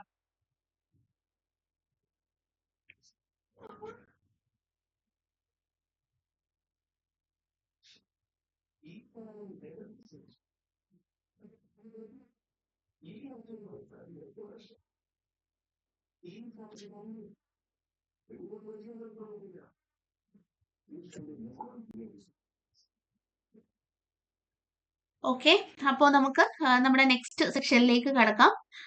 General guidance. നിങ്ങൾ ഇന്റർവ്യൂല് നമ്മുടെ ഈ എക്സ്പീരിയൻസ് ഷെയർ ചെയ്തതിൽ നമ്മൾ പറയാൻ ഉദ്ദേശിക്കുന്ന കാര്യങ്ങളെല്ലാം പറഞ്ഞിട്ടുണ്ട്. എന്നാലും ജസ്റ്റ് ഒരു ചെറിയൊരു സെക്ഷൻ നമ്മൾ അറേഞ്ച് ചെയ്തിട്ടുണ്ട്. നോർമലി കേരള PSC ഇന്റർവ്യൂ എങ്ങനെ ആയിരിക്കും എന്നുള്ളത്. അപ്പോൾ ആ ഒരു ഐഡിയ ആണ് നമ്മളിപ്പോൾ തരാനായിട്ട് പോകുന്നത്. ഒരു ചെറിയ ടിപ്സ് ആണ്. നിങ്ങൾ ഓൾറെഡി നമ്മളിപ്പോ ഇവിടെ പല ടീച്ചേഴ്സും ജനറലായിട്ട് വളരെ ഡീറ്റെയിൽ ആയിട്ട്, ബ്രീഫായിട്ടല്ല, വളരെ ഡീറ്റെയിൽ ആയിട്ട് നിങ്ങൾക്ക് നല്ലൊരു ഐഡിയ കിട്ടത്തക്ക രീതിയിൽ നല്ല രീതിയിൽ അവർ എക്സ്പീരിയൻസ് ഷെയർ ചെയ്തിട്ടുണ്ട്. അപ്പോൾ നിങ്ങൾക്ക് എങ്ങനെയായിരിക്കും ഇന്റർവ്യൂ എന്നുള്ളൊരു ഐഡിയ ഉറപ്പായിട്ടും കിട്ടിയിട്ടുണ്ട് എന്ന് നമ്മൾ വിശ്വസിക്കുന്നു. അപ്പോൾ ഓൾറെഡി പറഞ്ഞു, നിങ്ങൾ ഒരു ഇന്റർവ്യൂവിന് ചെല്ലുമ്പോഴത്തേക്ക് നിങ്ങൾക്ക് ഒരു K-ഫോം തരും. ആ K-ഫോം നിങ്ങൾക്ക് ഇന്റർവ്യൂവിന്റെ ഇന്റിമേഷൻ കിട്ടുന്ന സമയത്ത് നിങ്ങളുടെ PSCയുടെ സൈറ്റിൽ നിന്ന് നിങ്ങൾക്ക് അത് ഡൗൺലോഡ് ചെയ്യാം. അതല്ല എങ്കിൽ അവിടെ നിന്ന് നിങ്ങൾക്ക് അത് പ്രൊവൈഡ് ചെയ്യും. ആ ടൈമിൽ നിങ്ങളുടെ ഡീറ്റെയിൽസ് എല്ലാം എഴുതുമ്പോഴത്തേക്കും നിങ്ങൾ ശ്രദ്ധിക്കേണ്ട ഒരു കാര്യമാണ് ബയോഡേറ്റ. ഇത്രയും പേരും ഡേറ്റ ഷെയർ ചെയ്യുന്ന സമയത്ത് പറഞ്ഞിട്ടുള്ള ഒരു കാര്യമാണ് നിങ്ങൾ എഴുതുന്ന ഹോബീസ്. അത് തന്നെയാണ് ചോദ്യങ്ങളായിട്ട് വരുന്നത്. അപ്പോൾ വളരെ കെയർഫുൾ ആയിരിക്കണം. ബയോഡേറ്റ എഴുതുമ്പോഴത്തേക്കും എഴുതുന്ന ഹോബീസിനെ കുറിച്ച് നിങ്ങൾക്കൊരു വ്യക്തമായ ധാരണ ഉണ്ടാവണം. അതിൽ നിന്ന് വരാൻ സാധ്യതയുള്ള ചോദ്യങ്ങൾ നമ്മുടെ കറണ്ട് ആയിട്ട് എന്തെങ്കിലുമായിട്ട് റിലേറ്റ് ചെയ്തിട്ടുള്ള ഒരു ഹോബി ആണ് നിങ്ങളിൽ എഴുതിയിരിക്കുന്നെങ്കിൽ ആ കാര്യങ്ങളായിട്ടൊക്കെ നിങ്ങൾക്കൊരു നല്ലൊരു അവയർനെസ് ഉണ്ടായിരിക്കണം. നിങ്ങളുടെ ഹോബിയെ കുറിച്ച് നിങ്ങൾക്ക് നല്ല രീതിയിൽ സമർത്ഥിക്കാനായിട്ട് സാധിക്കണം. അതുപോലെ മറ്റ് ലിസ്റ്റുകളിൽ എന്തെങ്കിലും ഉൾപ്പെട്ടിട്ടുണ്ട് എന്നൊക്കെ ചോദിക്കും. NCCയിലുണ്ടോ NSSലുണ്ടോ ഇതൊക്കെ ചോദിക്കും. അതിനൊക്കെ വ്യക്തമായിട്ട് നല്ല രീതിയിൽ നിങ്ങൾ എഴുതുക. കെ ഫോം ആണ് 90% ചോദ്യങ്ങളായിട്ട് നിങ്ങളുടെ മുമ്പിലേക്ക് വരുന്നത്. സോ കെ ഫോം ഫിൽ ചെയ്യുന്ന സമയത്ത് വളരെ കെയർഫുൾ ആകാനായിട്ട് ശ്രമിക്കുക. നോർമലി ഒരു 3 മെമ്പേർഡ് കമ്മിറ്റിയാണ് അല്ലെങ്കിൽ 2 മെമ്പേർഡ് കമ്മിറ്റിയാണ് വരുന്നത്. സബ്ജക്ട് എക്സ്പേർട്സ് അതുപോലെ തന്നെ ഒരു PSC മെമ്പർ ഉണ്ടാവും. ഈ പറഞ്ഞ പോലെ എഡ്യൂക്കേഷൻ റിലേറ്റഡ് ആയിട്ടുള്ള ചോദ്യങ്ങൾ, കറണ്ട് അഫയേഴ്സ്, എഡ്യൂക്കേഷൻ കമ്മിറ്റീസ് അതുപോലെ റിലേറ്റഡ് ആയിട്ടുള്ള ചോദ്യങ്ങളൊക്കെയാണ് നമുക്ക് പ്രതീക്ഷിക്കാവുന്നത്. നിങ്ങളുടെ അറ്റൻഡൻസിന് 9 മാർക്ക്. നിങ്ങൾ അവിടെ ചെന്ന് PSCയുടെ ഇന്റർവ്യൂ ഇന്ന തസ്തികയ്ക്ക് വേണ്ടി അറ്റൻഡ് ചെയ്യാനായിട്ട് ഇരിക്കുമ്പോഴത്തേക്ക് നിങ്ങൾക്ക് ഉറപ്പായിട്ടും ഒരു 9 മാർക്കുണ്ട്. ബാക്കി മാർക്ക് മാക്സിമം 14 അല്ലെങ്കിൽ 13 സ്കോർ ആണ് ഇടുന്നത്. 20-ൽ 20 ഇല്ല, മാക്സിമം 14 ആണ്. നല്ല പെർഫെക്റ്റ് ആയിട്ട് അറ്റൻഡ് ചെയ്യുന്ന ഒരു കുട്ടിക്ക് 14 അല്ലെങ്കിൽ 13 സ്കോർ ഉറപ്പായിട്ടും പ്രൊവൈഡ് ചെയ്യും. ആ 13ഉം 14ഉം നിങ്ങളുടെ പെർഫോമൻസിനെ ഡിപ്പെൻഡ് ചെയ്തിരിക്കും. മാക്സിമം ഒരു 15-20 മിനിറ്റ് ഒക്കെ നിങ്ങളുടെ ഡ്യൂറേഷൻ ഉണ്ടാവത്തുള്ളൂ. അതുപോലെ മീഡിയം മലയാളത്തിലായിരിക്കും. UPSC ഇന്റർവ്യൂ ആയതുകൊണ്ട് മലയാളത്തിൽ തന്നെ ആയിരിക്കാം. ഡിപ്പെൻസ് ആണ്. മലയാളം ഇംഗ്ലീഷ് എന്നാലും UPSC ഇന്റർവ്യൂ ആയതുകൊണ്ട് നമുക്ക് മലയാളത്തിൽ തന്നെയാണ് പ്രതീക്ഷിക്കേണ്ടത്. അതുപോലെ തന്നെ നിങ്ങളെ അവിടുത്തെ ഓഫീസ് അസിസ്റ്റന്റ് ഈ കെ ഫോമോട് കൂടി ബാക്കി എല്ലാ കാര്യങ്ങളും മൊബൈൽ ഫോൺ കാര്യങ്ങളൊക്കെ സ്വിച്ച് ഓഫ് ചെയ്ത് വെക്കണം. അതുപോലെ നിങ്ങൾക്ക് നിങ്ങളുടെ സർട്ടിഫിക്കറ്റ്സ് ഒന്നും ഓൾറെഡി സർട്ടിഫിക്കറ്റ് വെരിഫിക്കേഷൻ സമയത്ത് അപ്രൂവ് ചെയ്താണ്, വെരിഫൈ ചെയ്തതാണ്. എന്നാലും കയ്യിൽ കരുതിയേക്കുക. അവരൊന്നും കൂടെ വെരിഫൈ ചെയ്യില്ല, എന്നാലും നമ്മളുടെ ഒരു സമാധാനത്തിന് അതും കൂടെ കയ്യിൽ കരുതിയേക്കുക. അതിനുശേഷം നമ്മളുടെ ഓഫീസ് അസിസ്റ്റന്റ് വിളിച്ചിട്ട് ഇന്റർവ്യൂ നടക്കുന്ന റൂമിന്റെ ഫ്രണ്ടിലായിട്ട് നിങ്ങളെ ചെയറിൽ ഇരുത്തും. അപ്പോൾ ബെല്ല് അടിക്കും. ആ ഒരു ബെല്ലിന് വേണ്ടി നിങ്ങൾ കൃത്യമായിട്ട് വെയിറ്റ് ചെയ്യണം. ഉറപ്പായിട്ടും ഓഫീസ് അസിസ്റ്റന്റ് അതിനെ അസിസ്റ്റ് ചെയ്യും. ഓരോരുത്തരെ വിളിക്കുന്നത് അവർ കൃത്യമായിട്ട് ഇൻഫോം ചെയ്യും. നിങ്ങൾ ഇന്റർവ്യൂ റൂമിലേക്ക് കയറുമ്പോൾ ഡോറൊക്കെ തുറക്കുകയും അടയ്ക്കുകയും ചെയ്യുന്നത് വളരെ ശ്രദ്ധിക്കണം. ചിലരുണ്ട് ഡോർ അങ്ങോട്ട് തുറന്നിട്ട് ഈ ഡോർ അത്രയും ഫോഴ്സിൽ വന്ന് അടയ്ക്കും. അപ്പൊ അത് അവിടെ ഇരിക്കുന്നവർക്ക് ബുദ്ധിമുട്ടാവും. അപ്പൊ നിങ്ങൾ ഡോർ തുറക്കുമ്പോൾ അത്രയും ഫോഴ്സ് കുറച്ചുകൊണ്ടായിരിക്കണം. ജസ്റ്റ് തിരിച്ചു വന്ന് അടിച്ച് അവിടെ ഇരിക്കുന്നവർക്ക് ഒരു ബുദ്ധിമുട്ടുണ്ടാക്കരുത്. നമ്മളുടെ ടെൻഷനിൽ ചിലപ്പോൾ നമ്മൾ ശ്രദ്ധിക്കില്ല, പക്ഷെ കോൺഷ്യസ് ആയിരിക്കണം. നിങ്ങൾ ഡോർ ഓപ്പൺ ചെയ്യുമ്പോഴും ക്ലോസ് ചെയ്യുമ്പോഴും ഒരേപോലെ എല്ലാവരെയും തന്നെ വിഷ് ചെയ്യാനായിട്ട് ശ്രമിക്കുക. അവർ സീറ്റ് പ്രൊവൈഡ് ചെയ്യുമ്പോഴത്തേക്ക് നിങ്ങൾ ആ സീറ്റിലേക്ക് ഇരിക്കുക. ആൻസർ ചെയ്യുന്ന സമയത്ത് വളരെ കോൺഫിഡന്റ് ആയിട്ട് പോസ്റ്റർ വളരെ ശ്രദ്ധിച്ചുകൊണ്ട് വളരെ കോൺഫിഡൻസോട് കൂടി നേരെ കണ്ണിൽ നോക്കി സംസാരിക്കാനായിട്ട് ശ്രമിക്കുക. കാര്യങ്ങളാണ് നമുക്ക് ജനറൽ PSCയുടെ ടിപ്സ് ആയിട്ട് പറയാനായിട്ടുള്ളത്.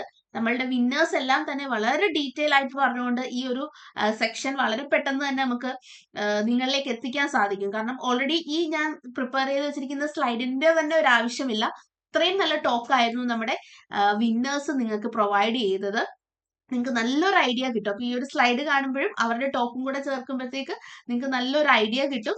എങ്ങനെ നിങ്ങൾക്ക് പ്രിപ്പറേഷൻ നിങ്ങൾ കൊണ്ടുപോകണം, എത്രത്തോളം പത്രങ്ങൾ നിങ്ങൾക്ക് വായനയിലേക്ക് ഉൾപ്പെടുത്തണം. പത്ര കട്ടിങ്ങുകളിൽ നിന്നും കുറെ ന്യൂസുകൾ, അതുപോലെ തന്നെ കറണ്ട് അഫയേഴ്സ്, എഡ്യൂക്കേഷൻ റിലേറ്റഡ് ആയിട്ടുള്ള കമ്മിറ്റി റിപ്പോർട്ട്, അതിന്റെയൊക്കെ കാര്യങ്ങളുടെ ഒക്കെ ഒരു എങ്ങനെ വേണം അതൊക്കെ നിങ്ങൾ യൂസ് ചെയ്തുകൊണ്ട് ഇന്റർവ്യൂ പോകാൻ എന്നുള്ളൊരു നല്ലൊരു ഐഡിയ ഉറപ്പായിട്ടും കിട്ടിയിട്ടുണ്ടാവുമെന്ന് പ്രതീക്ഷിക്കുന്നു. അപ്പൊ ഇത്രയാണ് ജനറൽ PSCയുടെ ഒരു ഇന്റർവ്യൂ ടിപ്സ്. അതുപോലെ തന്നെ UPSC ആയതുകൊണ്ട് അതാത് ഡിസ്ട്രിക്ട് ഓഫീസിൽ വെച്ചായിരിക്കും നിങ്ങൾക്ക് ഇന്റർവ്യൂ നടക്കുക. അതിന്റെ ഇന്റിമേഷൻ ഒക്കെ നമ്മളുടെ PSCയുടെ സൈറ്റിൽ ഉണ്ടാവും. നിങ്ങൾക്ക് ഉറപ്പായിട്ടും മെസ്സേജ് വരും, മെയിൽ വരും. ഈവൻ അങ്ങനെയാണെങ്കിൽ പോലും നിങ്ങൾ കൃത്യമായിട്ട് നിങ്ങളുടെ PSC സൈറ്റ്, തുളസി സൈറ്റ് കൃത്യമായിട്ട് ഒന്ന് വെരിഫൈ ചെയ്യുന്നത് നല്ലതായിരിക്കും. അപ്പൊ ഇത്രയാണ് ജനറൽ ആയിട്ടുള്ള ഇന്റർവ്യൂ ഗൈഡൻസ്. ഇനി നമുക്ക് അഞ്ജലി മിസ്സിനെ സ്വാഗതം ചെയ്യാം. ഗ്രൂമിംഗ് സ്റ്റാൻഡേർഡ്സ് ആൻഡ് സൈക്കോളജിയെ കുറിച്ച് ഒരു ചെറിയ സെക്ഷൻ അവതരിപ്പിക്കാനായിട്ട്. അഞ്ജലി മിസ് ഓൺലൈനിലുണ്ടോ?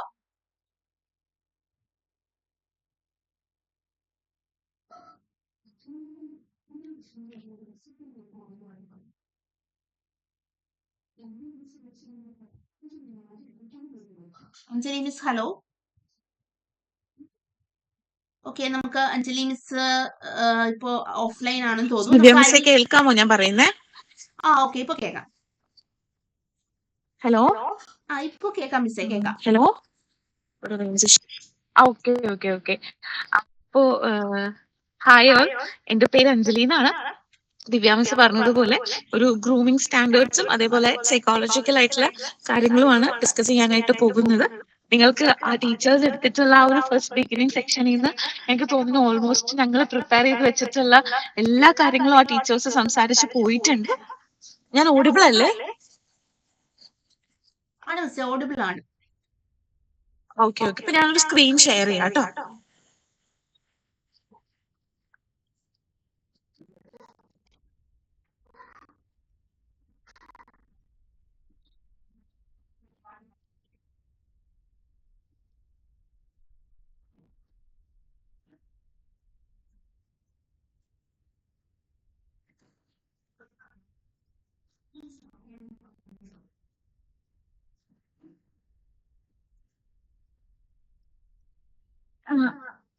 സ്ക്രീൻ വിസിബിൾ ആണോ?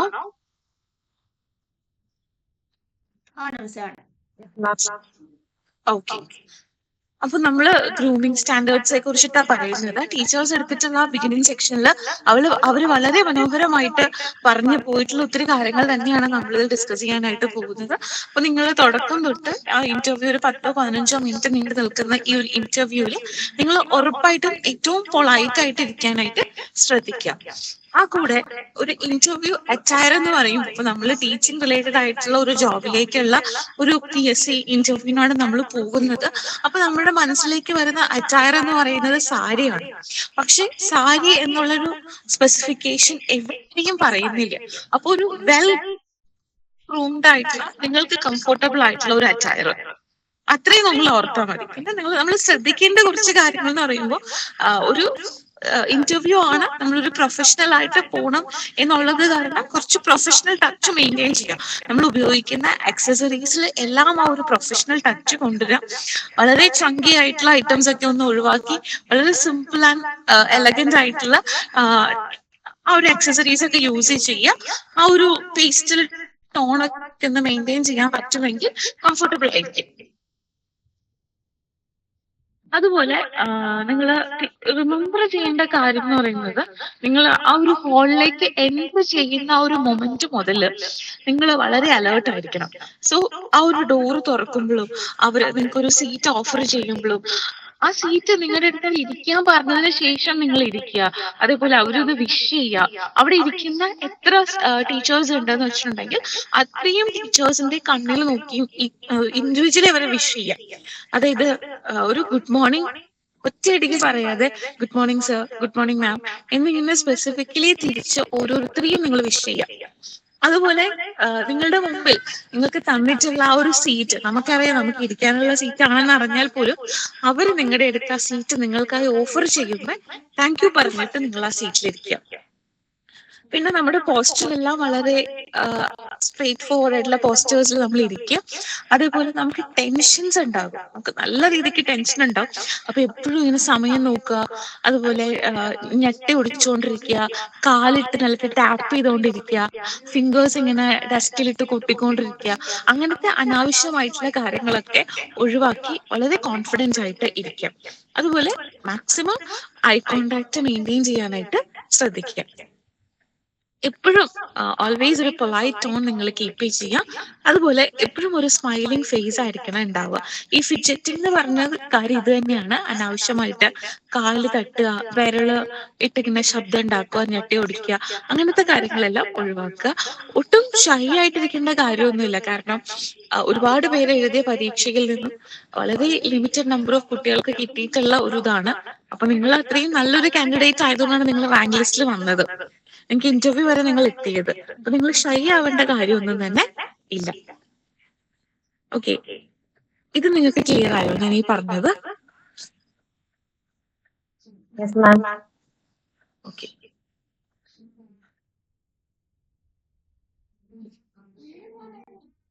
ഓക്കെ, ഇനി ഒരു കാര്യം കൂടിയാണ് എനിക്ക് സംസാരിക്കാനായിട്ടുള്ളത്. സൈക്കോളജി റിലേറ്റഡ് ആയിട്ടുള്ള ഒരു കാര്യത്തെ കുറിച്ചും കൂടെ പറഞ്ഞിട്ട് ഞാൻ വൈൻഡ് അപ്പ് ചെയ്തോളാം. ഇപ്പൊ നമ്മളുടെ അടുത്ത് സബ്ജക്ട് ഓറിയന്റഡ് ആയിട്ടുള്ള ക്വസ്റ്റ്യൻസ് വരുന്നത് പോലെ തന്നെ നമ്മൾ ആസ് എ ടീച്ചർ നമ്മൾ ചെയ്യേണ്ട ചില കാര്യങ്ങളെക്കുറിച്ചുള്ള ചോദ്യങ്ങളും നമുക്ക് സൈക്കോളജിക്കൽ ഭാഗവുമായി ബന്ധപ്പെട്ട് എക്സ്പെക്ട് ചെയ്യാം. അതൊരിക്കലും നിങ്ങളുടെ അടുത്ത് ഇന്ന തിയറി ആരുടെയാണ് എന്ന രീതിക്ക് ആയിരിക്കില്ല.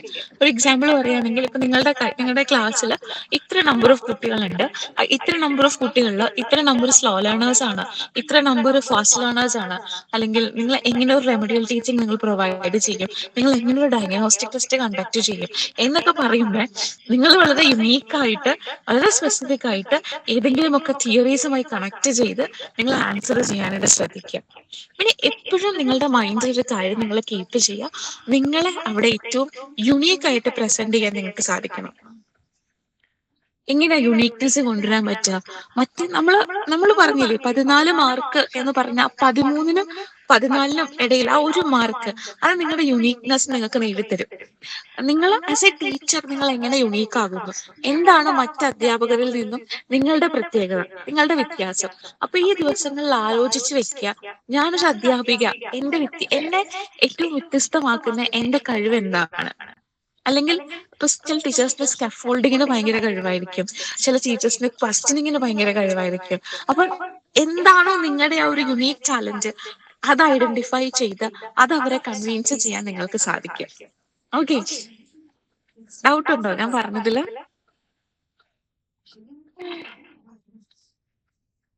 നിങ്ങൾക്ക് ഡൗട്ട് ഉണ്ടോ? ക്ലിയർ ആണ്. ഓക്കെ, അപ്പൊ thank you so much. All the very best. നന്നായി പ്രിപ്പയർ ചെയ്യാം കേട്ടോ. നിങ്ങൾക്ക് ഡൗട്ട്സ് എന്തെങ്കിലും ഉണ്ടെങ്കിൽ നമ്മളെ കോൺടാക്ട് ചെയ്താൽ മതി. പിന്നെ നമ്മൾ ചെറിയ ബുക്ക്ലെറ്റ്സും കാര്യങ്ങളും ഒക്കെ പ്രൊവൈഡ് ചെയ്യാം, അത് നിങ്ങളൊന്ന് വായിച്ചു നോക്കുക കേട്ടോ, സൈക്കോളജി ഭാഗമായിട്ട് ബന്ധപ്പെട്ട്.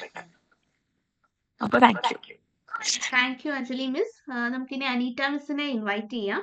ഡെമോ ക്ലാസ് എങ്ങനെ വേണം പ്രിപ്പയർ ചെയ്യാനും സയൻസ് സബ്ജക്റ്റിന്റെ ഗൈഡൻസും ആയിട്ട് അനീറ്റ മിസ് നിങ്ങളുമായിട്ട് സംസാരിക്കുന്നതാണ്.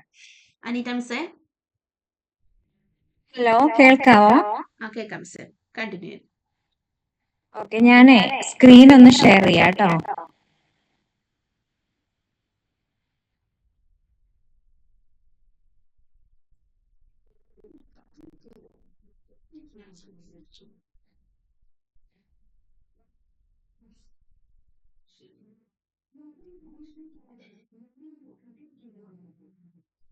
നിങ്ങൾക്ക് സ്ക്രീൻ കാണാവോ?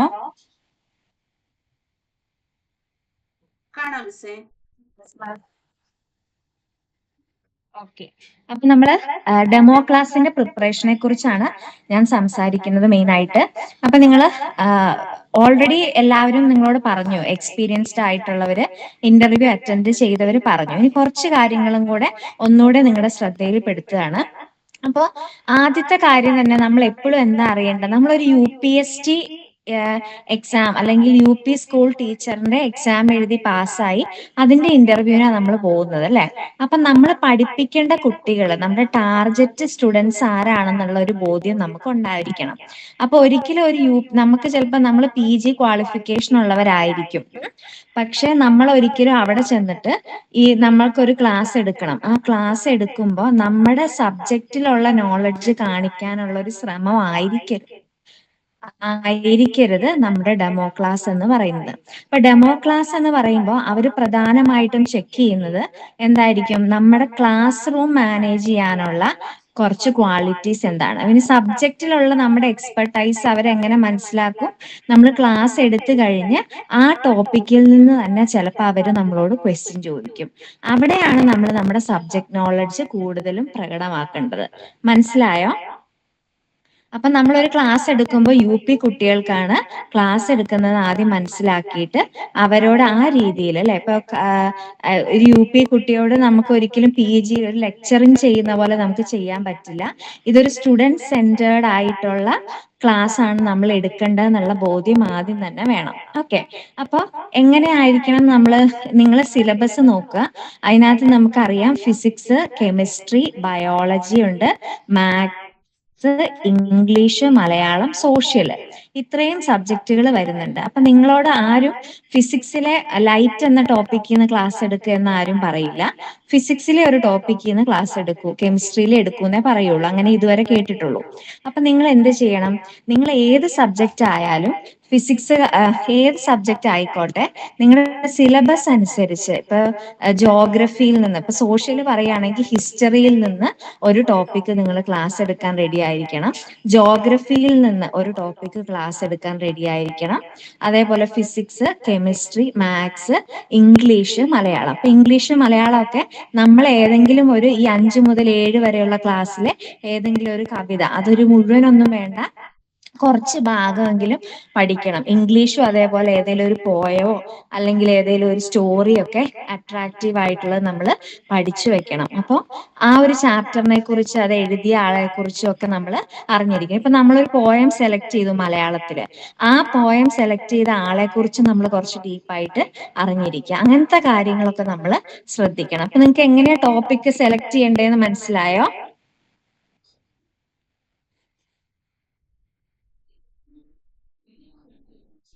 ക്ലിയർ ആയോ? ഹലോ, ക്ലിയർ ആണ്. ഓക്കെ. അപ്പൊ ഒരു ടോപ്പിക് സെലക്ട് ചെയ്യുന്ന കാര്യം നിങ്ങൾ മനസ്സിലായി. അപ്പൊ ഇനി ഒരു ടോപ്പിക് സെലക്ട് ചെയ്തിട്ട് ഞാൻ പറഞ്ഞു, ഒരിക്കലും ആ ടോപ്പിക്, പിന്നെ നിങ്ങൾ എപ്പോഴും ശ്രദ്ധിക്കുക, നമ്മൾ മാക്സിമം ഒരു ക്ലാസ് എടുക്കുമ്പോൾ ഒരു 10 മിനിറ്റിനുള്ളിൽ നമ്മൾ കണ്ടന്റ് സ്റ്റോപ്പ് ചെയ്യുന്ന രീതിയിൽ പ്രിപ്പയർ ചെയ്യണം. 10 മിനിറ്റ് ഒന്നും ഒരിക്കലും ക്ലാസ് എടുക്കാൻ പറ്റില്ല, ഒരു 5 മിനിറ്റ് ഒക്കെ വരുള്ളൂ. അപ്പൊ ഈ ഒരു 5 മിനിറ്റിന്റെ ഉള്ളിൽ നമ്മൾ ഇൻട്രൊഡക്ഷൻ മാത്രം പറഞ്ഞുകൊണ്ടിരുന്നാൽ മതിയോ? പോരാ അല്ലെ. ഒരു നമ്മൾ പഠിപ്പിക്കുമ്പോൾ പല സ്കില്ലുകൾ നമുക്ക് ഇതിനകത്ത് കാണിക്കണം. അപ്പൊ ആ കാര്യങ്ങളെല്ലാം ഈ ഒരു 5 മിനിറ്റിനുള്ളിലേക്ക് മാറി മറിഞ്ഞുകൊണ്ട് വന്നിരിക്കണം. ഇൻട്രൊഡക്ഷൻ എന്ന് പറയുന്നത് വളരെ മൈൻഡ് ബ്ലോയിങ് ആയിരിക്കണം, വളരെ ഇമ്പോർട്ടന്റ് ആണ്. ചിലപ്പോൾ നമ്മുടെ ഇൻട്രൊഡക്ഷൻ കേട്ട് കഴിയുമ്പോൾ തന്നെ നമ്മുടെ ഒരു കപ്പാസിറ്റി മനസ്സിലാവുകയും ഇനി മതി നിർത്തിക്കോ എന്ന് പറയുന്ന കണ്ടീഷൻ ഉണ്ട്. അപ്പൊ ഇൻട്രൊഡക്ഷൻ എന്ന് പറയുന്നത് മൈൻഡ് ബ്ലോയിങ് ആയിരിക്കണം. അപ്പൊ ഒരു UP സ്കൂൾ കുട്ടിയെ സംബന്ധിച്ച് നമുക്ക് എങ്ങനെ നല്ലൊരു ഇൻട്രൊഡക്ഷൻ കൊടുക്കാൻ പറ്റും? നമ്മൾ പറയാൻ പോകുന്ന ടോപ്പിക് അല്ലെ, അതൊരു ഇന്ററാക്ഷൻ രീതിയിൽ നമുക്ക് കൊണ്ടുവരാം. ഇപ്പൊ ഫിസിക്സിന്റെ ക്ലാസ് എടുക്കുന്നെങ്കിൽ ഒരു ആക്ടിവിറ്റിയിലൂടെ നമുക്ക് ആ ഒരു ടോപ്പിക്കിലേക്ക് കൊണ്ടുവരാം. ഇനി സ്റ്റോറി ടെല്ലിങ് വഴി കൊണ്ടുവരാം, അല്ലെങ്കിൽ ഒരു പോയോ സോങ്ങോ ഒക്കെ വഴി നമുക്ക് ആദ്യം കുട്ടികളെ റെഡിനെസ് എന്ന് പറയുന്ന ഒരു പ്രോപ്പർട്ടി നമ്മൾ പഠിക്കുന്നുണ്ട് അല്ലെ, BEdന്റെ ഇതിനകത്ത്. അപ്പൊ കുട്ടികളെ പ്രിപ്പയർ ചെയ്യിക്കുക, നമ്മുടെ ക്ലാസ്സിന്റെ ടോപ്പിക് അങ്ങനെ അവരെ പ്രിപ്പയർ ചെയ്തുകൊണ്ട് ഇൻട്രൊഡ്യൂസ് ചെയ്യിക്കണം. അപ്പൊ ഇതൊന്നും നമ്മൾ പ്രിപ്പയർ ചെയ്യാതെ മനസ്സിൽ വെച്ചോണ്ട് നമ്മളിങ്ങനെ കുറച്ച് ടോപ്പിക്കുകൾ നോക്കി പോയാൽ നമുക്ക് അവിടെ ചെല്ലുമ്പോൾ ഇങ്ങനെയൊന്നും പറ്റില്ല.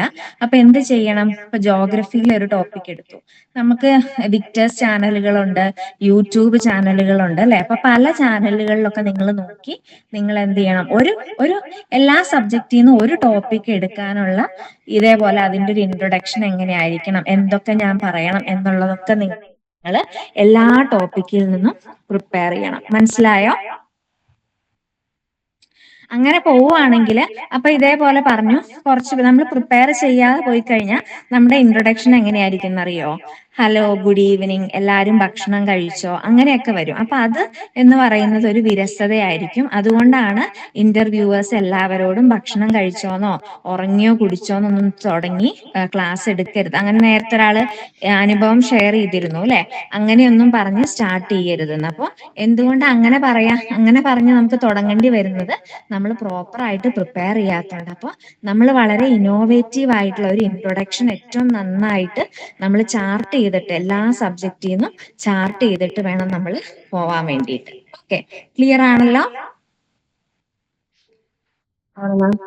ഓക്കെ, അടുത്തത് നമ്മൾ എങ്ങനെയാ ക്ലാസ് എടുക്കുക എന്ന് ഞാൻ പറഞ്ഞു. ലെക്ചറിങ് മെത്തേഡിലൂടെ അല്ല, കുട്ടികളോട് സംസാരിക്കുന്ന രീതിയിൽ. അപ്പൊ കുട്ടികൾ നമ്മുടെ മുൻപിൽ ഇല്ല അല്ലെ.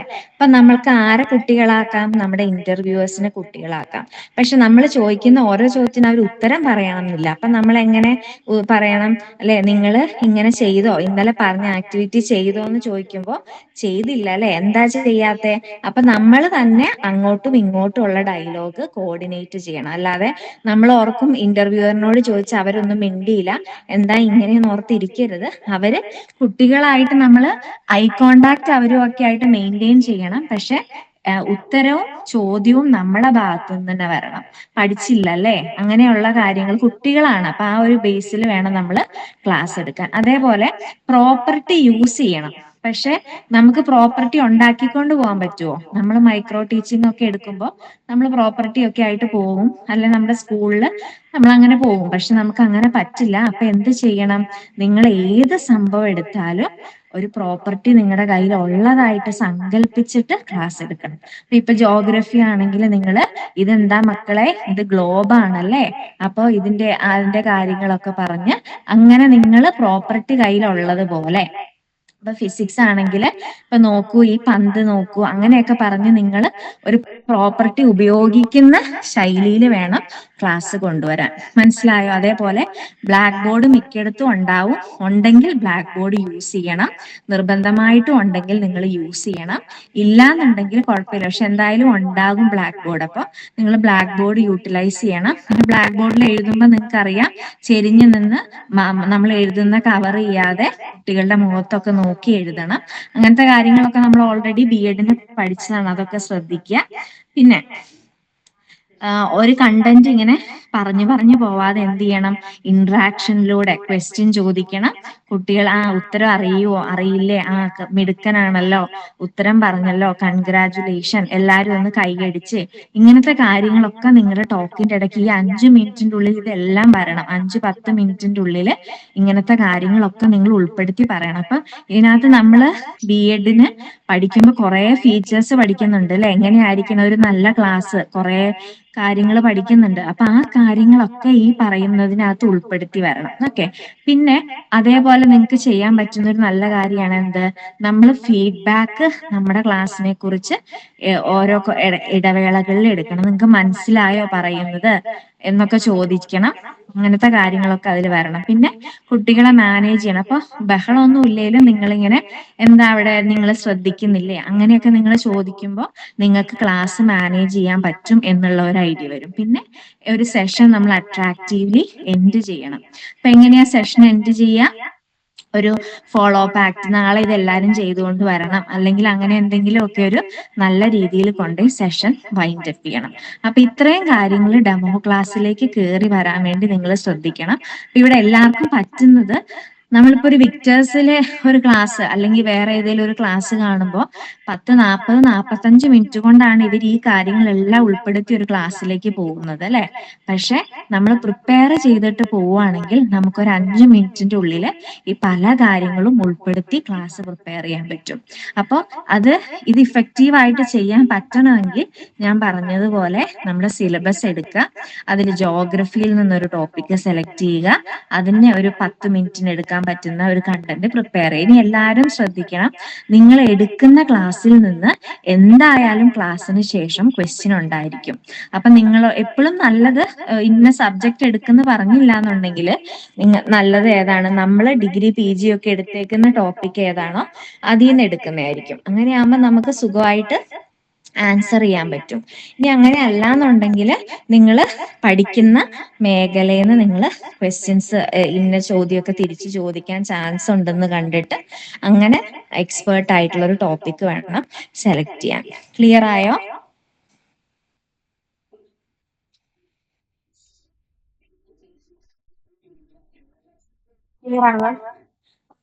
ഓക്കെ. ഇനി എന്തെങ്കിലും ഡൗട്ട് ഉണ്ടെങ്കിൽ ചോദിച്ചോ.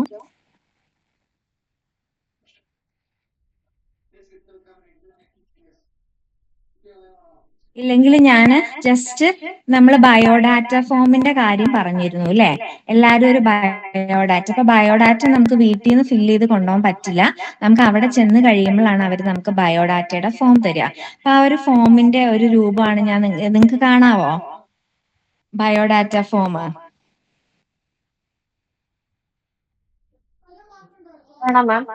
ഓക്കെ. അപ്പൊ ഇത് കഴിഞ്ഞതിന് ശേഷം നമുക്ക് ഞാൻ ഗ്രൂപ്പിൽ ഇട്ട് തരാം. അപ്പൊ ജസ്റ്റ് ഒന്ന് ഓടിച്ചു വിട്ട് നമുക്ക് നോക്കാം. Name and address, education qualification of, അപ്പൊ എല്ലാ 10ാം ക്ലാസ് തൊട്ടുള്ള എല്ലാ ക്വാളിഫിക്കേഷനും എഴുതണം. അപ്പൊ ഇതിനകത്ത് പ്രത്യേകിച്ച് ഇയർ ഗ്യാപ്പ് ഒക്കെ നിങ്ങൾക്ക് വന്നിട്ടുണ്ടെങ്കിൽ അതിനൊക്കെ ഒരു കറക്റ്റ് മറുപടി നിങ്ങൾ കണ്ടുപിടിക്കണം. ഇപ്പൊ ചിലവര് ഡിഗ്രി ഒരെണ്ണം PG വേറെ സബ്ജക്റ്റും ചെയ്തിട്ടുണ്ടായിരിക്കും. അപ്പൊ ചിലപ്പോൾ അവർ ചോദിക്കും എന്തുകൊണ്ടാണ് അങ്ങനെ ചെയ്തത്, അല്ലെങ്കിൽ ചിലപ്പോൾ നമ്മൾ ഒരു കൊല്ലം എവിടെയെങ്കിലും മിസ്സായിട്ടുണ്ടാവും, പഠിക്കാൻ മീൻസ് വർഷം മിസ്സായിട്ടുണ്ടാവും, അപ്പൊ എന്ത് പറ്റി അങ്ങനെ മിസ്. അപ്പൊ അതിനൊക്കെയുള്ള ഒരു ഇത് നമ്മൾ കണ്ടുപിടിക്കണം കേട്ടോ. പിന്നെ നോക്കിയേ, are you currently employed, if so give details. അപ്പൊ അങ്ങനെ അതൊരു വെറും ഒരു കോളമായിട്ട് വിചാരിക്കരുത്. അപ്പൊ നമ്മൾ ഓൾറെഡി വർക്കിംഗ് ആണെങ്കിൽ ചിലപ്പോൾ ആ വർക്ക് ചെയ്ത മേഖലയെ കുറിച്ച് നമ്മളോട് ചോദിക്കാം. മനസ്സിലായി? ഇപ്പൊ ഓൾറെഡി ഇപ്പൊ നമ്മൾ വേറെ എവിടെയെങ്കിലും ഒരു ഫീൽഡിൽ, ഇപ്പൊ എവിടെയാ സിവിൽ സപ്ലൈസിൽ നമ്മൾ വർക്ക് ചെയ്യുവാണ്, നമുക്ക് UPSC കിട്ടിയപ്പോൾ നമ്മൾ മാറുവാണ്. അപ്പൊ നമ്മളോട് അതുമായിട്ട് റിലേറ്റ് ചെയ്ത കാര്യങ്ങൾ ചോദിക്കാം. അപ്പൊ ഇതിനൊക്കെ വേണ്ടിയാണ് ഈ biodata. Previous job experience mention ചെയ്യുക. പിന്നെ are you currently included in any rank list published, അതൊക്കെ നമ്മൾ കറക്റ്റ് ആയിട്ട് കൊടുക്കുക. അപ്പൊ ചിലവര് ഇപ്പൊ HSSTയും UPST ഉണ്ടായിരിക്കും അല്ലെ. അപ്പൊ ചിലപ്പോ നമ്മളോട് ചോദിക്കും, നിങ്ങൾ UPSTക്കാണോ HSSTക്കാണോ പോവുക എന്നൊക്കെ ചോദിക്കും. അപ്പൊ അങ്ങനെ പോകുന്നത് നമ്മൾ പറയുമ്പോൾ എന്തുകൊണ്ട് നമ്മൾ UPST കിട്ടിയ അല്ല HST കിട്ടിയ അതിന് പോകും, UPSTയിൽ എന്തുകൊണ്ട് നിൽക്കില്ല, അങ്ങനത്തെ കാര്യങ്ങളൊക്കെ ചോദിച്ച് എക്സ്പീരിയൻസ് ഷെയർ ചെയ്ത ആൾക്കാരുണ്ട് കേട്ടോ. അപ്പൊ നമ്മൾ UPSTയുടെ ഇന്റർവ്യൂവിന് പോയിട്ട് ചില കുട്ടികൾ അങ്ങനെ ചോദ്യം ചോദിച്ചപ്പം ചില കുട്ടികൾ പറയാറുണ്ട്, എനിക്ക് കുഞ്ഞു കുട്ടികളെ പഠിപ്പിക്കാനാണ് ഇഷ്ടം, അല്ലെങ്കിൽ അവരുമായിട്ട് ടൈം സ്പെൻഡ് ചെയ്യാനാണ് ഇഷ്ടം, അപ്പൊ ഞാൻ UPST തന്നെയാണ് കോൺസെൻട്രേറ്റ് ചെയ്യുന്നത്, അങ്ങനെ ചോദിക്കും. പക്ഷെ നിങ്ങൾ നുണയൊന്നും പറയണ്ട.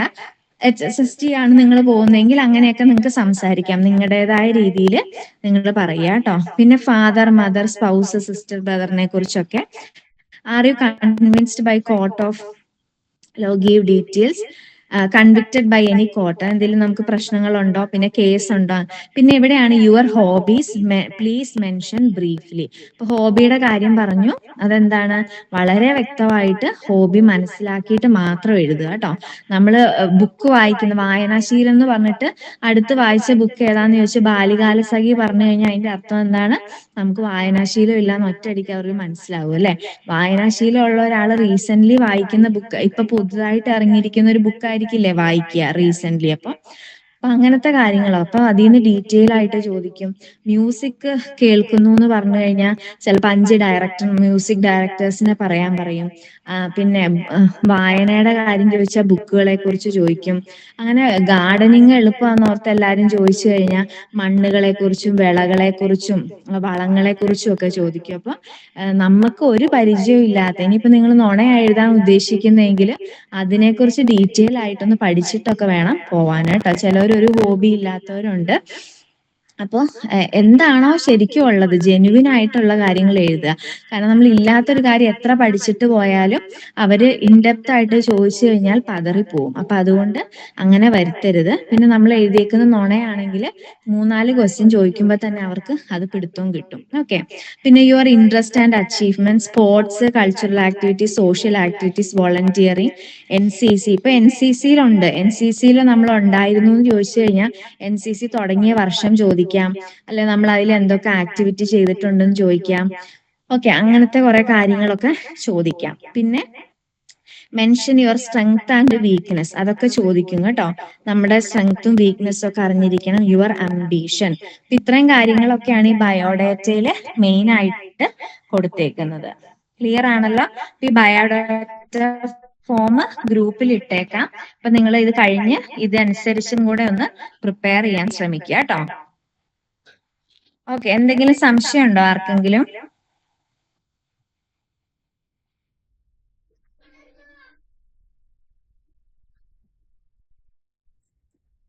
ഹലോ, ക്ലിയർ ആണ് മാം? ഓക്കെ. പിന്നെ വേറൊന്നുമില്ല, നമ്മളെല്ലാവരും എല്ലാ ടീച്ചേഴ്സും പറഞ്ഞ പോലെ നമ്മൾ പേടിക്കുകയൊന്നും ചെയ്യരുത്. അതേപോലെ പ്ലസന്റ് ആയിട്ട് നിൽക്കണം. ഡ്രസ്സിങ് സാരി ആണെങ്കിലും ചുരിദാർ ആണെങ്കിലും ഈ 2 വേഷമാണ് മോസ്റ്റ്ലി പ്രിഫറബിൾ ആയിട്ടുള്ളത്. അതിനകത്ത് നമുക്ക് കംഫർട്ടബിൾ ആയിട്ട് നിന്ന് വെയർ ചെയ്യാം. കാരണം ഇപ്പം ടീച്ചേഴ്സിന് ഒഫീഷ്യലി സാരി ഒന്നും വേണ്ട എന്നുള്ളതുകൊണ്ട് ചുരിദാർ ഇട്ടാലും കുഴപ്പമൊന്നുമില്ല. റീസെന്റ് ആയിട്ട് ഇന്റർവ്യൂസ് നടക്കുന്നവരെല്ലാരും പറയാറുള്ളത് കംഫർട്ടബിൾ ആയിട്ടുള്ളത് ഇട്ടിട്ടാ കുട്ടികൾ വരാറ്. എല്ലാവരും സാരി എന്നൊന്നുമില്ല, എന്നാലും ചിലവർ സാരി ഉടുത്തു പോകുന്നവരുണ്ട്. അതേപോലെ നമ്മുടെ മിസ് പറഞ്ഞ പോലെ നമ്മുടെ അക്സസറീസ് എല്ലാം വളരെ മിനിമൽ ആയിരിക്കണം. ഒത്തിരി മേക്കപ്പും കാര്യങ്ങളും ഒന്നും ചെയ്ത് നിങ്ങൾ പോവരുത് കേട്ടോ. പിന്നെ ഇന്റർവ്യൂസിനൊക്കെ വിഷ് ചെയ്യുക. പിന്നെ നമ്മൾ ബേസിക് ആയിട്ടുള്ള മാനേഴ്സ്, ഇരിക്കുമ്പോ നിൽക്കുമ്പോ, അതൊക്കെ ദിവ്യ മിസ് പറഞ്ഞു. അതൊക്കെ കീപ്പ് ചെയ്യാം. പിന്നെ ഒരു കാര്യം എന്താന്ന് വെച്ച് കഴിഞ്ഞാൽ നമ്മള് ഇപ്പൊ കേറിയപ്പോ വാതില് നമ്മളൊന്ന് പറഞ്ഞ പോലെ പതുക്കെ കൊണ്ട് അടയ്ക്കാൻ മറന്നുപോയി. അപ്പോഴേക്കും ടെൻഷനായി, അയ്യോ പിന്നെ തിരിച്ചു പോയി വാതിൽ അടച്ചു, അങ്ങനെ പിന്നെ വന്നപ്പോ കസാരയൊന്നും അറിയാതെ വലിച്ചിട്ട് പോയി. ഇതൊക്കെ നമ്മൾ ശീലിക്കുന്നത് നമ്മൾ എത്ര പഠിച്ചാലും അവിടെ ചെന്നാൽ ചെയ്യുള്ളൂ, അത് വേറൊരു കാര്യം. അപ്പൊ ഇങ്ങനെയൊക്കെ തെറ്റിപ്പോയി എന്ന് കരുതിയിട്ട് അവിടെ കിടന്ന് വെപ്രാളം പിടിക്കരുത്. അത് അതിൻ്റെതായ രീതിയിൽ വിടുക. അറിയാതെ ഒന്ന് കസാര വലിച്ച് അവര് പറയുന്നതിന് മുമ്പ് ഇരുന്നു, കുഴപ്പമില്ല. അപ്പൊ ബാക്കി നമ്മൾ പിന്നെ അത് നമ്മുടെ കയ്യിൽ നിന്ന് പോയി, അപ്പൊ ഇനി അതിനെക്കുറിച്ച് ടെൻഷൻ അടിക്കരുത്, മുന്നോട്ട് നീങ്ങാം. ഓക്കെ. പിന്നെ GK-യുടെ ക്വസ്റ്റ്യൻസ് ഡിസ്ക്രിപ്റ്റീവ് ആയിട്ടൊന്നും ചോദിക്കത്തില്ല, വളരെ റീസെന്റ് ആയിട്ട് നടന്ന കാര്യങ്ങള്, ഇപ്പൊ നമ്മുടെ പ്രദേശവുമായിട്ട് ബന്ധപ്പെട്ട വാർത്തകള്. ഇപ്പൊ വയനാട്ടിൽ നിന്നാ വരുന്നതെന്ന് ചോദിക്കുമ്പോൾ ചിലപ്പോൾ നമ്മുടെ ചൂരൽമല ദുരന്തം ആ ഏരിയ കണ്ടിട്ടുണ്ടോ, അല്ലെങ്കിൽ അങ്ങനെയൊക്കെ ചിലപ്പോൾ ചോദിക്കാം.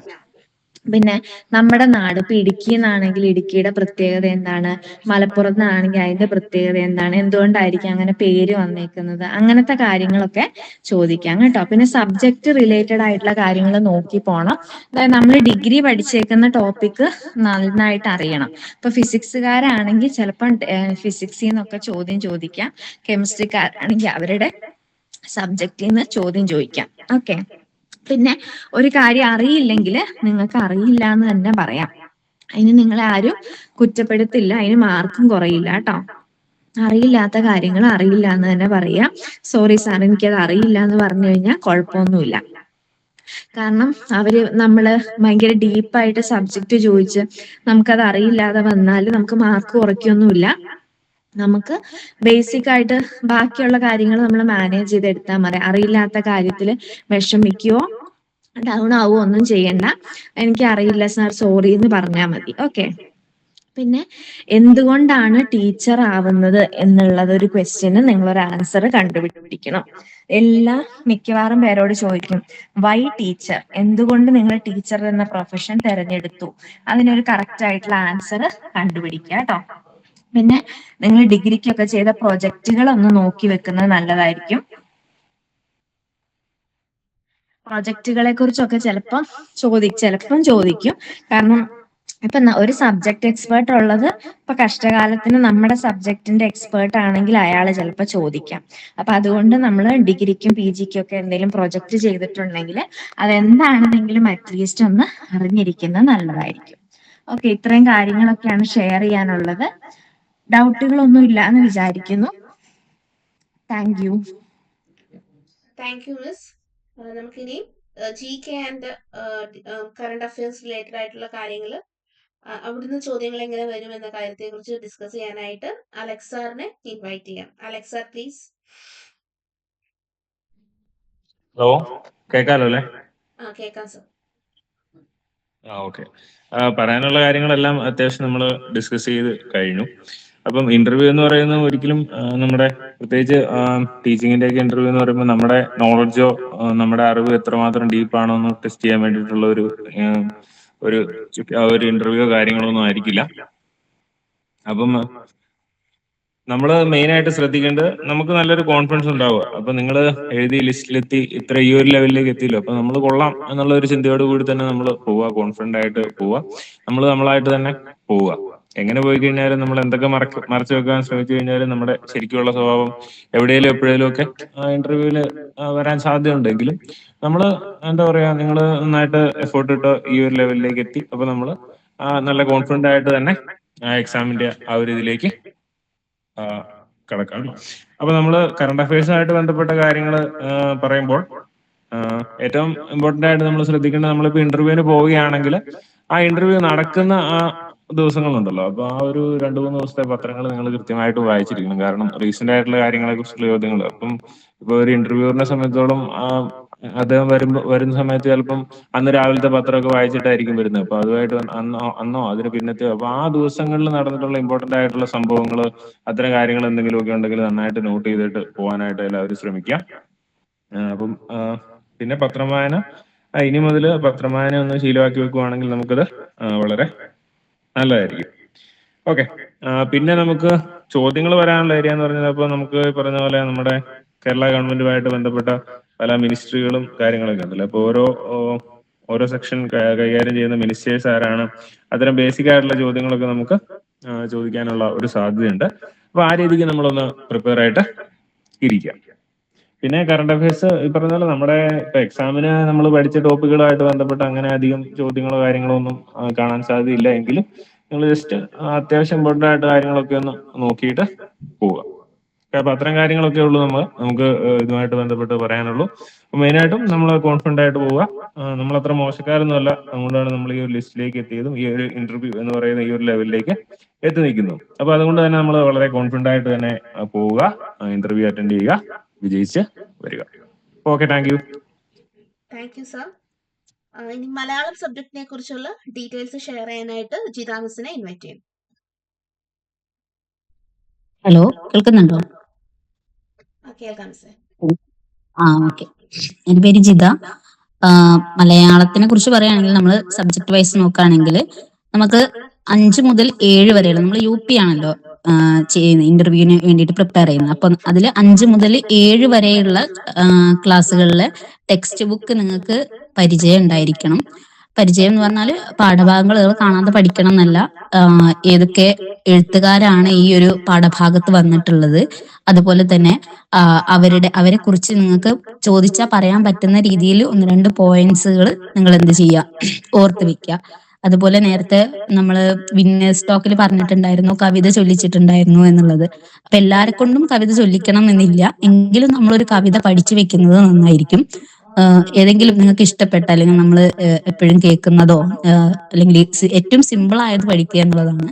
അപ്പൊ അത് പഠിക്കുമ്പോൾ ആ കവിത മാത്രം പഠിച്ചാൽ പോരാ, അത് ആരെഴുതി അയാളെ കുറിച്ച് നിങ്ങളോട് ഒരു 5 മിനിറ്റ് നിങ്ങളോട് പറയാൻ പറഞ്ഞാൽ നിങ്ങൾക്ക് അതിനെ കുറിച്ചൊരു ഐഡിയ ഉണ്ടായിരിക്കണം. അയാളുടെ മറ്റു കൃതികൾ, അങ്ങനെയുള്ള കാര്യങ്ങളൊക്കെ പഠിച്ചു വെക്കണം. പിന്നെ നമ്മൾ ഹോബി പറയുന്ന സമയത്ത് മുമ്പ് പറഞ്ഞിട്ടുണ്ടായിരുന്നു എല്ലാവരും റീഡിങ് എഴുതും എന്നുള്ളത്. അപ്പോൾ ഞാൻ പറയുന്നത് നേരത്തെ പറഞ്ഞതുപോലെ നിങ്ങൾക്ക് അത്രയും കോൺഫിഡൻസ് ഉണ്ടെങ്കിൽ മാത്രം റീഡിങ് ഒരു ഹോബി ആയിട്ട് നിങ്ങളുടെ ഇതിൽ കൊടുക്കുക. അപ്പൊ നിങ്ങൾ അങ്ങനെ കൊടുക്കുകയാണെങ്കിൽ നിങ്ങൾ ലേറ്റസ്റ്റ് ആയിട്ട് വായിച്ച പുസ്തകം ഏതാണ് എന്ന് ചോദിക്കും. അത് നമ്മൾ പണ്ടെങ്ങോ വായിച്ച പുസ്തകം പറയുന്നതിനേക്കാളും നിങ്ങൾ റീസെന്റ് ആയിട്ട് ഒരു പുസ്തകം വായിക്കുകയാണെങ്കിൽ അതായിരിക്കും നല്ലത്. ഓക്കെ, അപ്പൊ നമുക്ക് അതിന് സമയമില്ലെങ്കിൽ നമ്മൾ എന്ത് ചെയ്യാ, ഈ ഹോബീന്റെ ഇതിൽ ഈ ഒരു ഭാഗം റീഡിങ് എന്നുള്ളത് ഒന്ന് മാറ്റി വെക്കുക കേട്ടോ. 1 മിനിറ്റ്.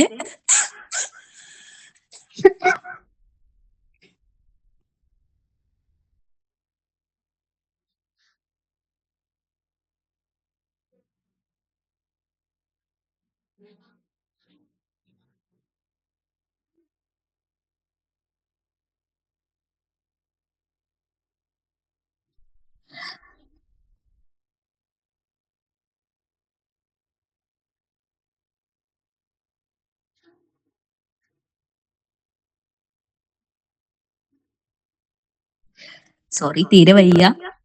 ഞാൻ എന്റെ ഭാഗം പറയാൻ വേണ്ടിയിട്ട് വെയിറ്റ് ചെയ്യായിരുന്നു. ചുമയും പനിയും ജലദോഷമൊക്കെയാണ്, എല്ലാവരും ക്ഷമിക്കട്ടോ. അപ്പൊ നമ്മൾ പറഞ്ഞുകൊണ്ട് വന്നത് ഈ ഹോബിയിൽ നമ്മൾ റീഡിങ് എഴുതണോ വേണ്ടേ എന്നുള്ള കാര്യമാണ്. ലേറ്റസ്റ്റ് ആയിട്ട് നിങ്ങൾ ഒരു പുസ്തകം വായിക്കാൻ കഴിയുകയാണെങ്കിൽ നല്ലതാണ്. ഓക്കെ, അപ്പൊ നിങ്ങൾക്ക് അതുപോലെ തന്നെ ഇഷ്ടപ്പെട്ട ഒരു എഴുത്തുകാരൻ ചോദിച്ചാൽ നമുക്ക് അയാളെ കുറിച്ച് പറയാനായിട്ട് കുറച്ച് അറിവുകൾ, അയാൾ എവിടെ ജനിച്ചു, ഏതൊക്കെ കൃതികളാണ് എഴുതിയിട്ടുള്ളത്, എന്തൊക്കെ അവാർഡുകൾ കിട്ടി, അങ്ങനെയുള്ള കാര്യങ്ങളൊക്കെ പറയാൻ നിങ്ങൾക്ക് അറിഞ്ഞിരിക്കണം. പിന്നെ നമ്മൾ മറ്റ് സബ്ജക്റ്റിലൊക്കെ നമ്മൾ അറിയുന്നത് പോലെ തന്നെ മലയാളവുമായി ബന്ധപ്പെട്ടിട്ടുള്ള ആനുകാലികങ്ങൾ, അതായത് GK ക്വസ്റ്റ്യൻസ് നിങ്ങൾക്ക് അറിഞ്ഞിരിക്കണം കേട്ടോ. ഇപ്പൊ ഏറ്റവും റീസെന്റ് ആയിട്ട് നമ്മൾക്ക് ഇറങ്ങിയിട്ടുള്ള ഒരു സിനിമയാണ് പൊന്മാൻ എന്ന് പറയുന്നത്. പൊന്മാൻ നിങ്ങൾ കണ്ടിട്ടുണ്ടാവും വിചാരിക്കുന്നു. ബേസിൽ ജോസഫ് അഭിനയിച്ചിട്ടുള്ള ഒരു സിനിമയാണ്. അപ്പൊ ഈ ഒരു സിനിമ ഒരു പുസ്തകത്തിന്റെ അനുവർത്തനമാണ്, അതായത് ഒരു നോവലിനെ കേന്ദ്രീകരിച്ച് എഴുതിയിട്ടുള്ള ഒരു സിനിമയാണ് പൊന്മാൻ എന്ന് പറയുന്നത്. 4-5 ചെറുപ്പക്കാർ എന്ന് പറയുന്ന GR ഇന്ദുഗോപന്റെ നോവലാണ് പൊന്മാൻ എന്ന പേരിൽ സിനിമയായിട്ടുള്ളത്. അപ്പോൾ ഇതുപോലെയുള്ള ആനുകാലികങ്ങൾ, ഇപ്പൊ പുതിയതായിട്ട് വന്നിട്ടുള്ള കൃതികൾ, ഇപ്പൊ തപോമയുടെ അച്ഛൻ എന്ന് പറഞ്ഞിട്ടുള്ള ഈ സന്തോഷ് കുമാറിന്റെ ഒരു കൃതി, അങ്ങനെ റീസെന്റ് ആയിട്ട് വന്നിട്ടുള്ള കേന്ദ്ര സാഹിത്യ അക്കാദമി അവാർഡ്, കേരള സാഹിത്യ അക്കാദമി അവാർഡ്, വയലാർ അവാർഡുകൾ, ഇതൊക്കെ നിങ്ങളൊന്ന് നോക്കി വെച്ചാൽ നന്നായിരിക്കും. ഇനി മലയാളം ഒരു ഡിഗ്രി എടുത്തിട്ടുള്ള ആളാണെങ്കിൽ നമ്മുടെ സബ്ജക്റ്റിനെ കുറിച്ചൊരു നോളജ് നിങ്ങൾക്ക് എന്തായാലും ഉണ്ടായിരിക്കും എന്ന് വിചാരിക്കുന്നു. അപ്പൊ നമ്മുടെ സബ്ജക്റ്റിൽ എന്ത് ചോദിച്ചാലും പറയാൻ പറ്റുന്ന രീതിയിൽ നമ്മുടെ സബ്ജക്റ്റിനെ കുറിച്ചും നിങ്ങൾക്കൊരു അറിവുണ്ടായിരിക്കണം. ഓക്കെ, അപ്പൊ ഇത്രയൊക്കെയാണ് മലയാളത്തിനെ കുറിച്ച് പറയാനുള്ളത്. എന്തെങ്കിലും ചോദിക്കാറുണ്ടോ? സബ്ജക്ട് റിലേറ്റഡ് ആയിട്ടുള്ള കാര്യങ്ങൾ ഡൗട്ട് നിങ്ങൾക്ക് ചോദിക്കാവുന്നതാണ് മിസ്സിനോട്.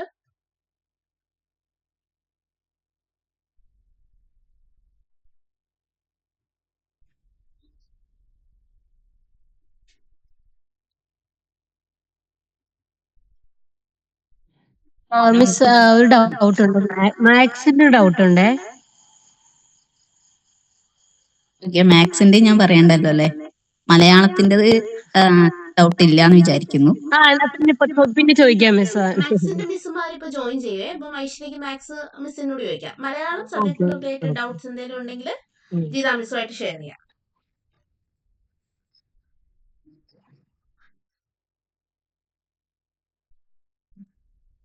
ഓക്കെ, ഇല്ലാന്ന് തോന്നുന്നു മിസ്സേ, ആരും ഒന്നും ചോദിക്കുന്നത് കാണുന്നില്ല. Okay, thank you. അപ്പൊ എല്ലാവരും ഇന്റർവ്യൂ നന്നായിട്ട് അറ്റൻഡ് ചെയ്യുക. എല്ലാവർക്കും ആശംസകൾ. താങ്ക് യു മിസ്സേ. ഇനി നമുക്ക് ലാസ്റ്റ് സെഷൻ മാത്സ് മിസ്സുമാരുടെ ഗൈഡൻസ് ആണ്. മധുമിസ് അല്ലേ? വെൽക്കം മധുമിസ്. എല്ലാവർക്കും നമസ്കാരം. മാത്സിനെ സംബന്ധിച്ച് പറയുകയാണെങ്കിൽ നമുക്ക് അങ്ങനെ വളരെ ഡിസ്ക്രിപ്റ്റീവ് ആയിട്ടുള്ള ക്വസ്റ്റ്യൻസോ അല്ലെങ്കിൽ ഇക്വേഷൻസോ തിയറംസോ ഒക്കെ ചോദിക്കാനുള്ള സാധ്യതയൊന്നുമില്ല. ഇനിയിപ്പോ നിങ്ങൾ ഡെമോ ക്ലാസ്സിന് മാത്സിലെ ഒരു ടോപ്പിക് ആണ് എടുക്കുന്നതെങ്കിൽ ആ ടോപ്പിക്കിനെ ബേസ് ചെയ്തിട്ടുള്ള ക്വസ്റ്റ്യൻസ് ആയിരിക്കും ചോദിക്കാനായിട്ട് ചാൻസസ് വരും. അപ്പൊ നിങ്ങൾ ഏത് ടോപ്പിക്കിലാണോ പക്കയായിട്ട് ഇരിക്കുന്നത് ആ ടോപ്പിക് വേണം സെലക്ട് ചെയ്യാനായിട്ട്. അതിൽ നിന്ന് ഏത് ടൈപ്പിൽ ക്വസ്റ്റ്യൻസ് ചോദിച്ചാലും നിങ്ങൾ പറയാനായിട്ട് റെഡി ആയിട്ടിരിക്കണം. അപ്പൊ നമ്മൾ എന്ത് പറയുന്നോ അതിൽ നിന്നായിരിക്കും നമുക്ക് ക്വസ്റ്റ്യൻസ് തിരിച്ചു വരിക. അപ്പൊ അതിനനുസരിച്ചിട്ടുള്ള ടോപ്പിക് നിങ്ങൾ പക്കയായിട്ടുള്ള ഒരു ടോപ്പിക് എടുക്കുക. ഇപ്പൊ കുറച്ച് വേണമെങ്കിൽ ടോപ്പിക്സിന്റെ ഒരു സജഷൻസ് വേണമെങ്കിൽ ഞാൻ പറഞ്ഞുതരാം. അത് തന്നെ എടുക്കണം എന്ന് നിർബന്ധമൊന്നുമില്ല കേട്ടോ. ഇപ്പൊ ഭിന്നസംഖ്യകൾ, ദശാംശ സംഖ്യകൾ, വർഗവും വർഗമൂലവും, ശരാശരി, പിന്നെ അതുപോലെ തന്നെ നമ്മുടെ ജാമിതി, ഘനരൂപങ്ങൾ, അങ്ങനെയുള്ള ടോപ്പിക്സുകൾ അതിൽ നിങ്ങൾ പക്കയാണെങ്കിൽ മാത്രം ആ ടോപ്പിക്ക് സെലക്ട് ചെയ്യുക. ഏത് ടോപ്പിക്കിനെ കുറിച്ചിട്ടാണോ ക്ലാസ് എടുക്കുന്നുണ്ടെങ്കിൽ ഇപ്പൊ നിങ്ങൾ അതുമായിട്ട് റിലേറ്റ് ചെയ്തിട്ടുള്ള കുറച്ച് പല ടൈപ്പിലുള്ള എക്സാമ്പിൾസ്, ഇപ്പൊ ഭിന്നസംഖ്യകളാണ് എടുക്കുന്നതെങ്കിൽ പലതരത്തിലുള്ള ഭിന്നസംഖ്യകളുണ്ട്. എല്ലാത്തിനും ഓരോ എക്സാമ്പിൾസ് ഒക്കെ പഠിച്ചു വെക്കുന്നത് നന്നായിരിക്കും.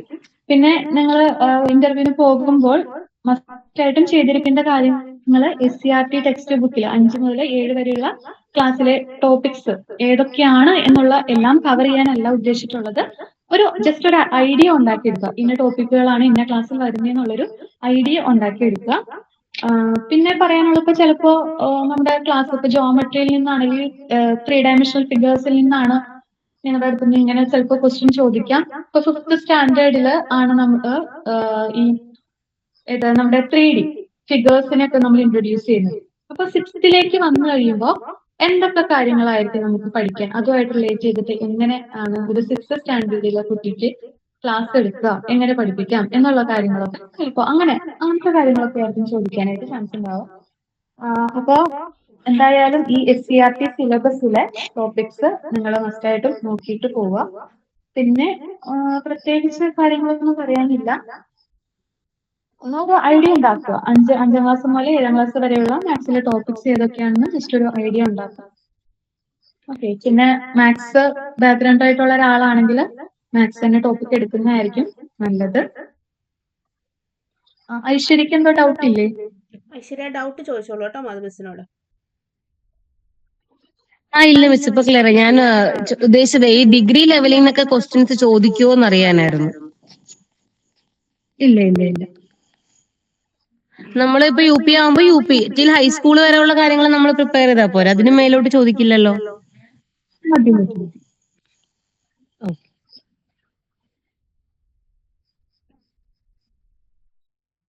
എല്ലാവർക്കും ഓൾ ദി ബെസ്റ്റ്. എന്തെങ്കിലും ഡൗട്ട് ഉണ്ടെങ്കിൽ ചോദിക്കാം കേട്ടോ മിസ്സിനോട്. നമ്മൾ മലയാളത്തിൽ തന്നെയാണോ ക്ലാസ് എടുക്കേണ്ടത്? ടേംസ് ഒക്കെ മലയാളത്തിൽ തന്നെയാണോ പറയണ്ടേ?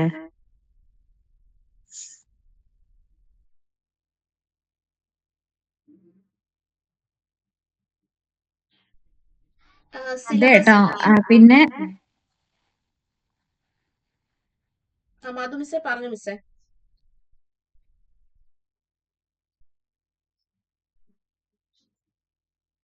UP കുട്ടികൾക്ക് എടുക്കുന്ന ക്ലാസ്സുകളല്ലേ, അപ്പം മലയാളത്തിൽ തന്നെ ആയിരിക്കണേ നിങ്ങളുടെ ആശയവിനിമയം. ഓക്കെ. വേറെന്തെങ്കിലും ഡൗട്ട് ഉണ്ടോ?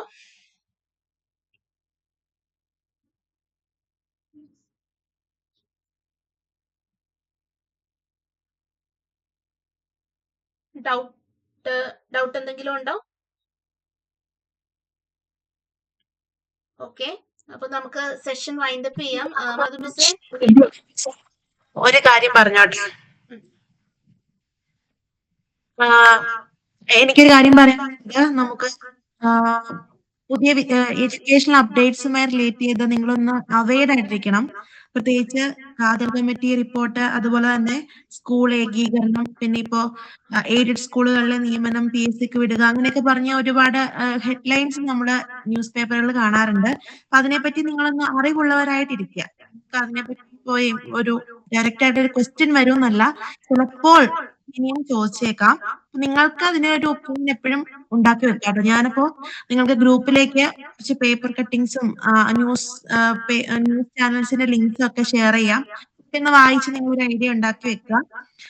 അപ്പോ ഇതൊന്ന് പറയുന്നുള്ളൂ. NEP പുതിയ വിദ്യാഭ്യാസ നയം, പിന്നെ എന്തെങ്കിലും സ്കൂൾ പ്രോഗ്രാം, പുതിയ സ്കൂൾ പ്രോഗ്രാമുകളെ പറ്റിയും ICT റിലേറ്റഡ് ആയിട്ടുള്ള പുതിയ വന്നിട്ടുള്ള എന്തെങ്കിലും അപ്ഡേറ്റ്സോ അങ്ങനെയൊക്കെയുള്ള പുതിയ എന്തെങ്കിലും കാര്യങ്ങളുണ്ടെങ്കിൽ അതൊക്കെ ഒന്ന് അറിഞ്ഞിരിക്കുക. ജസ്റ്റ് ചോദിച്ച് പറയാൻ വേണ്ടി മാത്രം, അതൊന്ന് പറയാൻ വേണ്ടിയിട്ടാണ് ഞാൻ വന്നത്.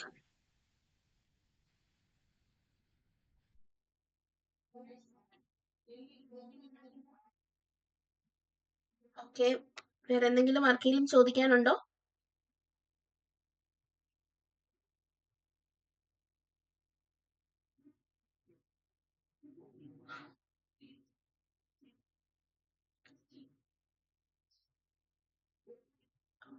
അപ്പൊ നമുക്ക് ഈ സെഷൻ വൈൻഡപ്പ് ചെയ്യാം. എല്ലാവർക്കും യൂസ്ഫുൾ ആയി എന്ന് പ്രതീക്ഷിക്കുന്നു. അപ്പൊ നിങ്ങൾ നല്ല രീതിയിൽ ഈ ഒരു ടിപ്സ് എല്ലാം ഉൾക്കൊണ്ടുകൊണ്ട് തന്നെ ഇന്റർവ്യൂവിന് വേണ്ടി പ്രിപ്പയർ ചെയ്യുക. എല്ലാവർക്കും തന്നെ എത്രയും പെട്ടെന്ന് ജോലി കിട്ടട്ടെ എന്ന് ആശംസിക്കുന്നു. അതുപോലെ നല്ല രീതിയിൽ ഇന്റർവ്യൂവിൽ പെർഫോമൻസ് ചെയ്തുകൊണ്ട് നിങ്ങളുടെ മാർക്ക് 13-14 സ്കോറിൽ തന്നെ നിങ്ങൾ എത്തിക്കാനായിട്ട് ശ്രമിക്കുക. നല്ല രീതിയിൽ നിങ്ങൾ പ്രിപ്പയർ ചെയ്യുക. അപ്പൊ ഈ ഒരു ഗൈഡൻസ് വെബിനാർ നിങ്ങൾക്ക് യൂസ്ഫുൾ ആയെന്ന് പ്രതീക്ഷിക്കുന്നു. Thank you.